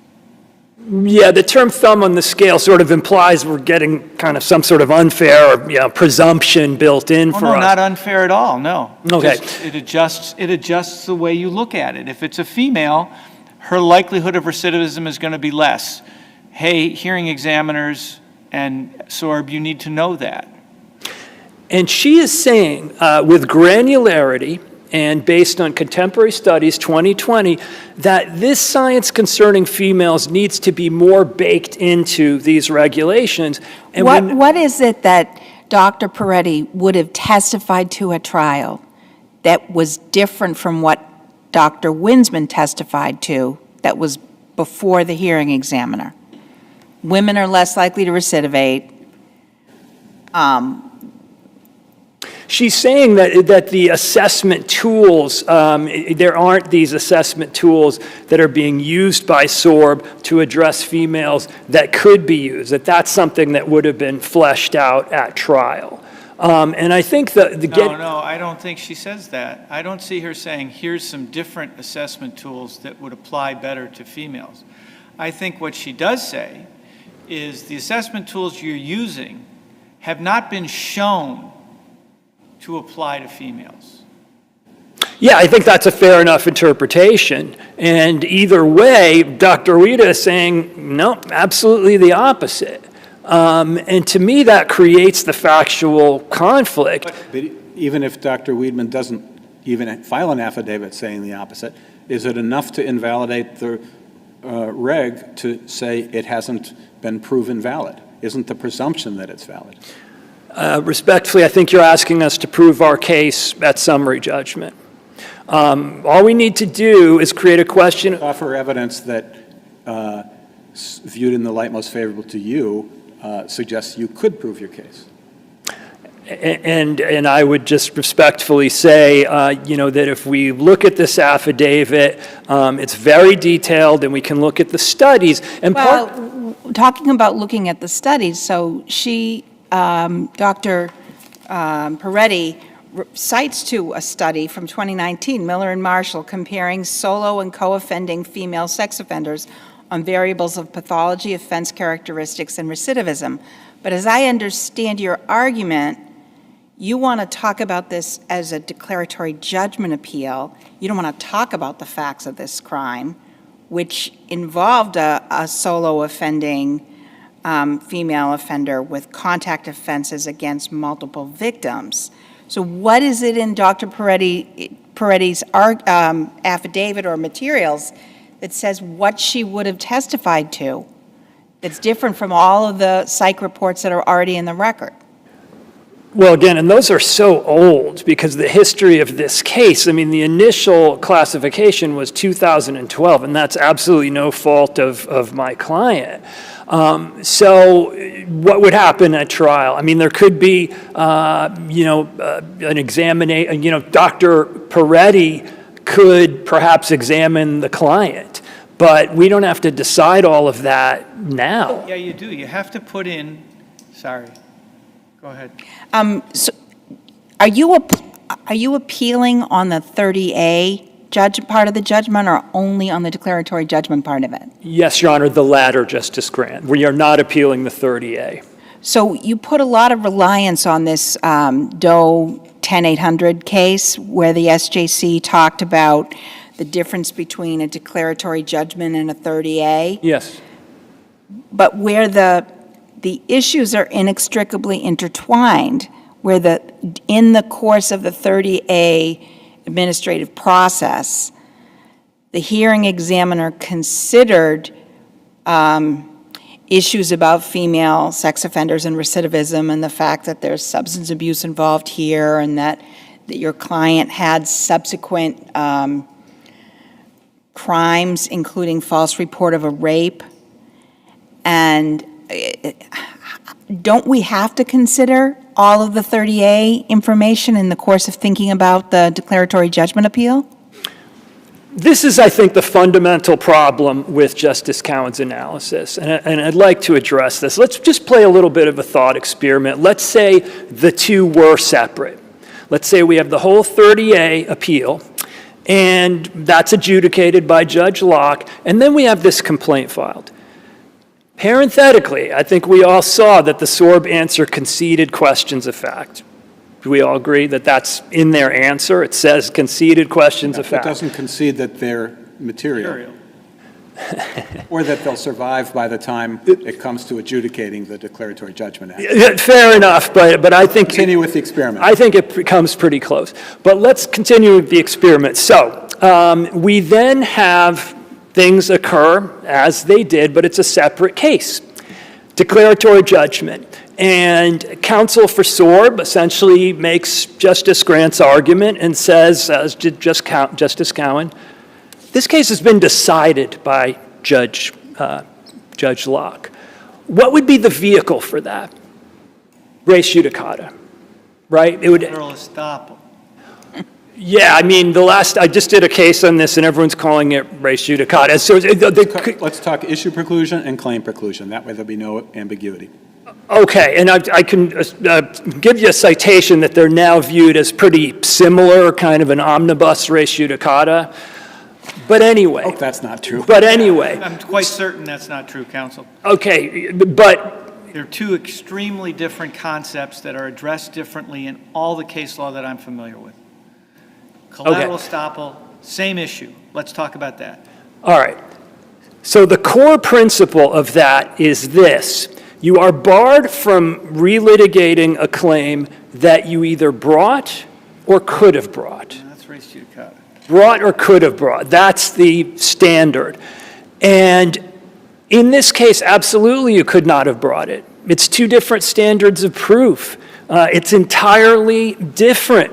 In a declaratory judgment, I'm not really sure where the experiment is getting us, because couldn't Judge Cowan, even if Judge Locke had never decided the 30A, even if it was just pending and hadn't yet been decided, couldn't Judge Cowan have given exactly the analysis she did, which is look at how the regs were actually applied to your client here. There's nothing arbitrary and capricious about it. The lower recidivism rate was acknowledged by the hearing examiner.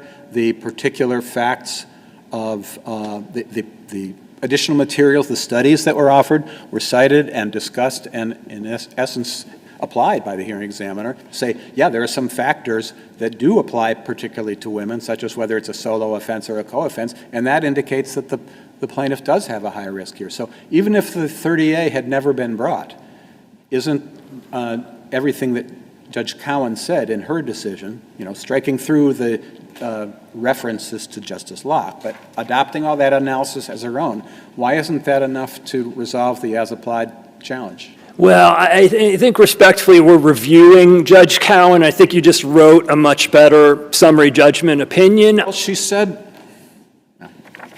well, we can affirm on any ground. So. You can affirm on any ground, and the last thing I would say, Your Honor, I know I'm out of time, why not remand for a little bit of expert discovery? What's the harm? These are important issues.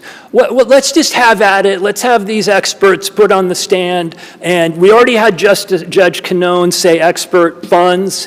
Why don't we defer to her and just let's mix it up a little bit and learn a little bit more about these issues, and maybe we have better regulations. Sounds like you're they making can an move for summary argument for judgment an again. advisory opinion. Sorry? Sounds like you're making an argument for an advisory opinion. It sounds like the kind of thing that regulatory bodies do when they sit down and take evidence from whatever source they feel like they should take evidence from, rather than what courts do when they try to adjudicate the rights of a particular party.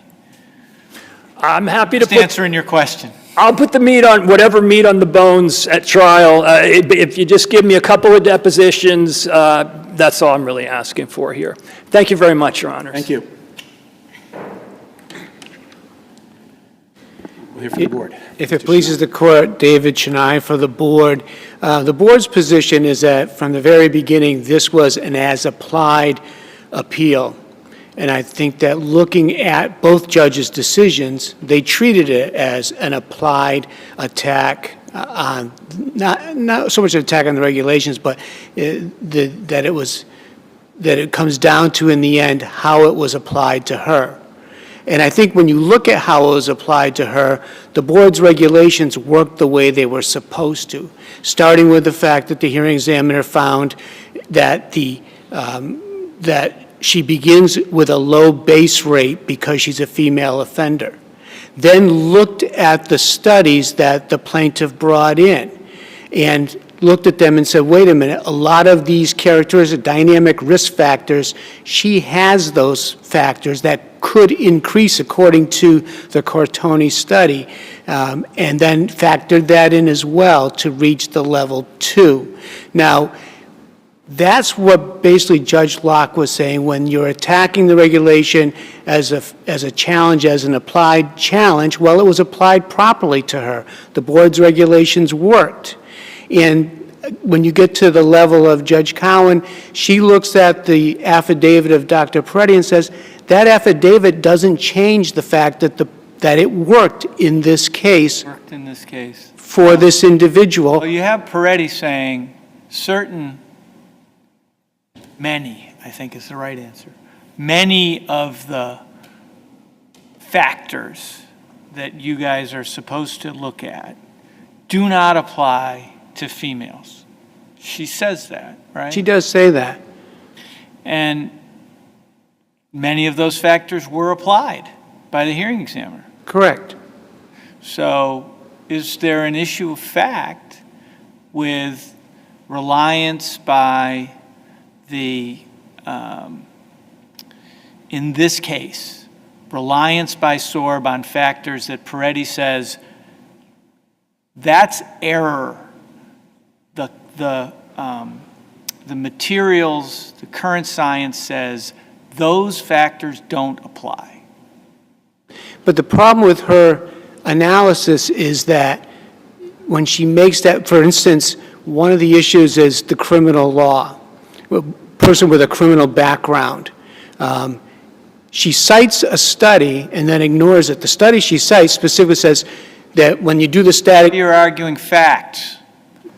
Correct. I'm actually arguing her credibility on these issues. If you're arguing her credibility, that means summary judgment was inappropriate. The case needs to go to trial. No, I'm saying that it was appropriate because it was an applied challenge. It wasn't an attack on the actual constitutionality of the regulations. It wasn't a facial challenge. It was as applied. And I think both judges... As applied. I'm looking, here's the argument.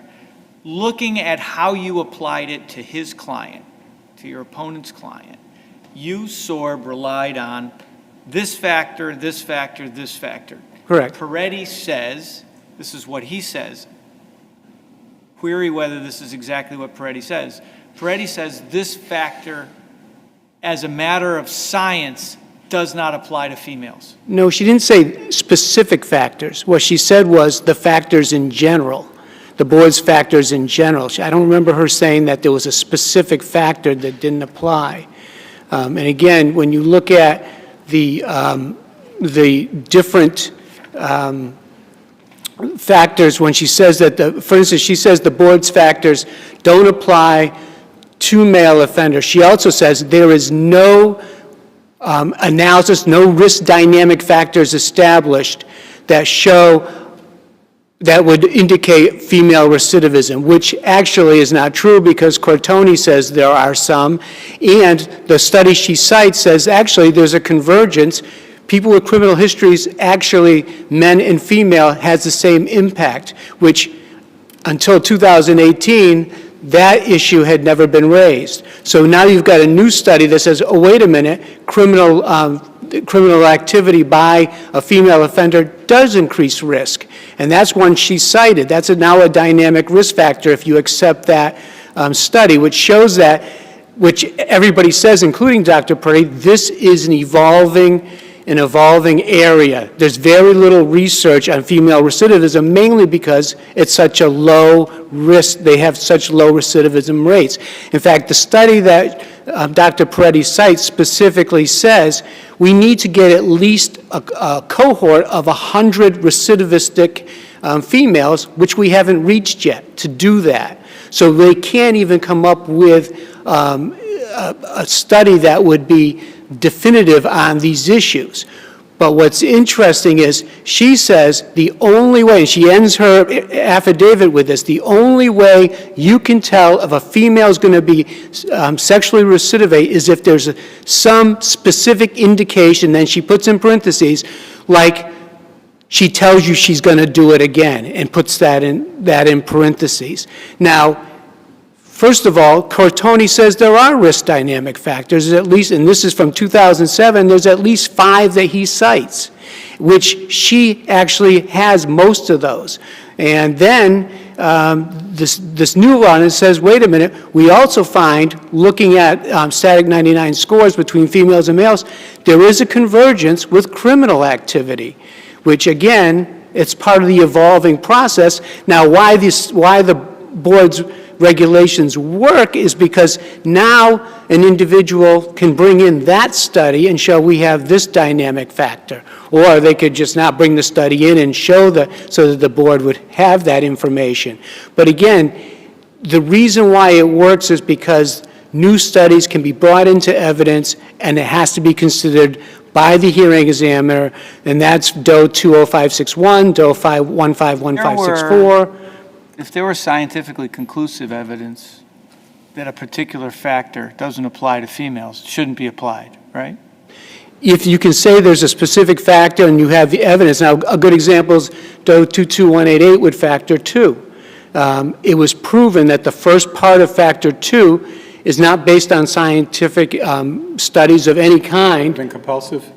Excuse me? Factor 2 is repetitive and compulsive? Right. behavior? And again, so it was declared because there was no research backing that the board could no longer use that portion of the factor. And it's the same here. If you actually have a study come in and say, wait a minute, this factor specifically does not apply to female sex offenders, then the board has to consider that. Now, what would have to happen is then it would have to go to court and have a judge declare that the board's use of that regulation is no longer valid. Or the board could do it on their own based on the research. But again, that's the evolving nature of the regulations, the evolving nature of So if the Peretti's process. affidavit said, based on this conclusive scientific study, factor 10, which has to do with, is that the alcohol? That's the one? criminal. Factor 9 is the alcohol. So he says factors. I know the 9, factors too well. One of those is predictive of recidivism in females, based on these studies. That case goes to trial. Yes? Yes, if she said there was a specific factor that didn't apply, not a general, what she's saying right now is that there's no evidence to prove that the board's regulations, because she says there's really no no evidence whatsoever through the studies. What she's saying is that there's no evidence that proves that the board's regulations either work or don't work, is essentially what she's saying. She's not saying that the board's regulations are improper. What she's saying is that because they're not gender neutral or gender specific, they shouldn't be applied to females. But she's not listing any proof, any studies that show that the board's analysis is actually improper as applied to females. She's making a general statement that her reading of the factor says that the board's regulations shouldn't be applied to female offenders. So if there's an expert affidavit that says there's absolutely no scientific evidence to support the validity of a particular factor, and that fact is uncontested, the board can't find any expert to say, oh no, look at this study, it supports the factor. Then in that instance, where it's uncontested, there's no scientific evidence to support the factor, is that enough to show that it's invalid, or can the board nevertheless come back and say, well, but according to a common sense approach, this factor should have some bearing on the recidivism or the seriousness of the harm that would result? Is that enough to keep the regulation in force? No. Unless that common sense approach is also proven to be No. invalid or irrational. No, because I think I think it's back in 2006, it's one of the triumvirate of cases. I think might have been 3844 or 10216. One of them said specifically the board does not have to base a regulation on a scientific study. So that's not enough. I think what you have to have is evidence that it's completely invalid, not that it's not based on research. It's got to be shown that it's specifically invalid, like 22188, it was shown to Justice Wilkins, and he accepted the proposition that the first half of Factor 2 was not constitutionally valid. Because in that case, it's because it wasn't based on... As opposed to not supported scientifically, it was incorrect. Correct. That's the difference here. It was incorrect. And again, the board's, regulations are trying to further the legislature's intent.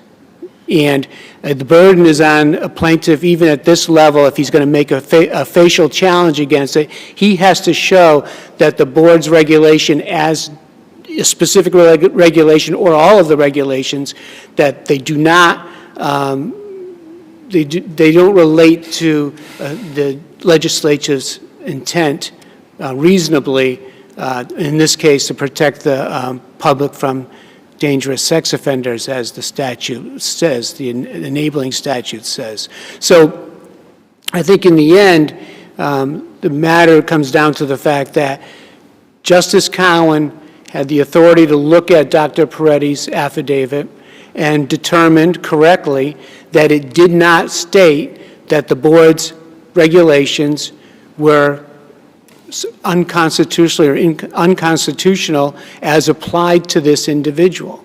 And I think that's the bottom line. Can you clarify at least your understanding, and I should have asked plaintiff's counsel, plaintiff's counsel, right.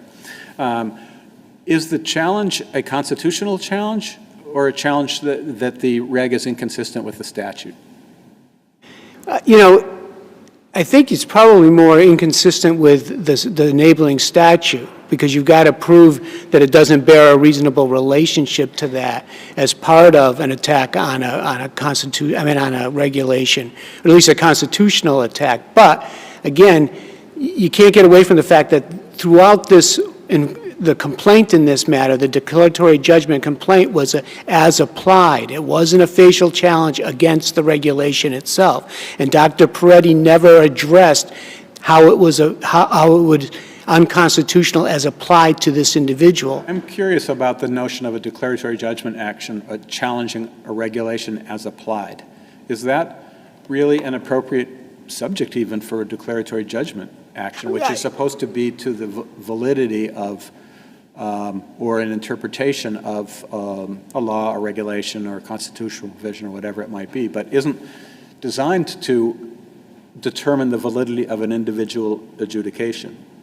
I think the declaratory judgment really should be focused on the constitutionality of either a regulation or the regulations in general, not as an applied to. I mean, and that's where, when you mix declaratory judgments with 30As, and the issues are so intertwined, as Justice Grant said, that's where you get the confusion in the decision-making, because the judge in this case said, the regulations were proper as they applied to this individual. Judge Locke said that. Judge Cowan accepted that finding.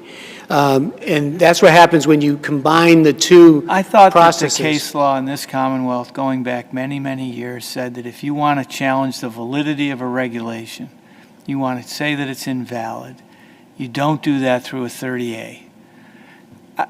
Someone could quite reasonably question whether that makes good sense, but I thought we had case law that says that.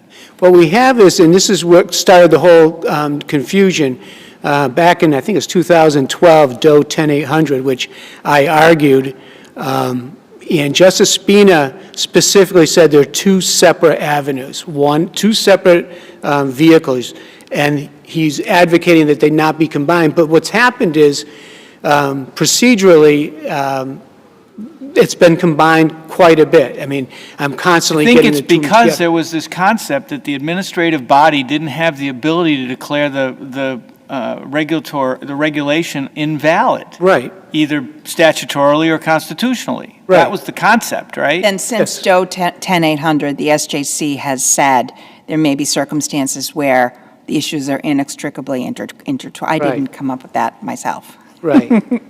A couple of questions for you about the record. The only two studies that we have in the record, as I understand it, are the 2005 and 2007 ones that Judge Links cited. Right, because they were submitted By Mr. at Tennant the at the classification hearing. Yes. So we don't have any of these ones with the nice titles that sound very interesting. No. From 2020 and 2021. I'm interested in this idea about whether or not the regs are gender neutral versus gender informed. And I'm wondering, this is more a philosophical question, how that would work in situations where the SDP is transgender.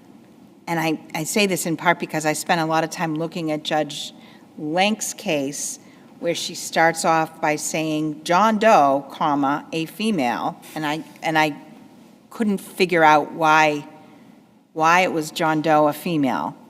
Right. And there's some other transgender cases. So I thought we were getting away from this idea of sexuality as a binary thing. And now, anyway.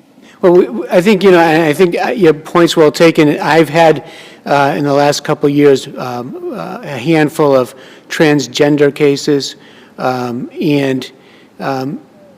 but the problem right now for that, there is absolutely, to my knowledge, no studies regarding transgender and transgender recidivism. And that's one of the issues. And I'm sure they're going to start having studies because you're seeing more and more of it. And then we'll have a better idea. Depending on which way they trans, too. Was the Lenk case, John Doe, a female? Is that a biological female since birth? Do you happen to know? Is that just I don't know off the top of my head because I didn't handle that case. Yeah. And again, that was in the very beginning of the whole transgender becoming an issue in these cases. Right. And it's going to be an interesting issue because it also goes down to if they're transgender and have started the process for becoming a female, does that change their hormonal or testosterone or whatever hormonal situation would change? And I think I had one recently where they brought in an expert on that, and the expert basically said, we don't really know yet because there's really no studies on this issue. All right, something to talk about in the next case. Thank you. Thank you both. We are adjourned. I want to thank our court officers and our law clerks and, of course, our clerk's office staff for assisting.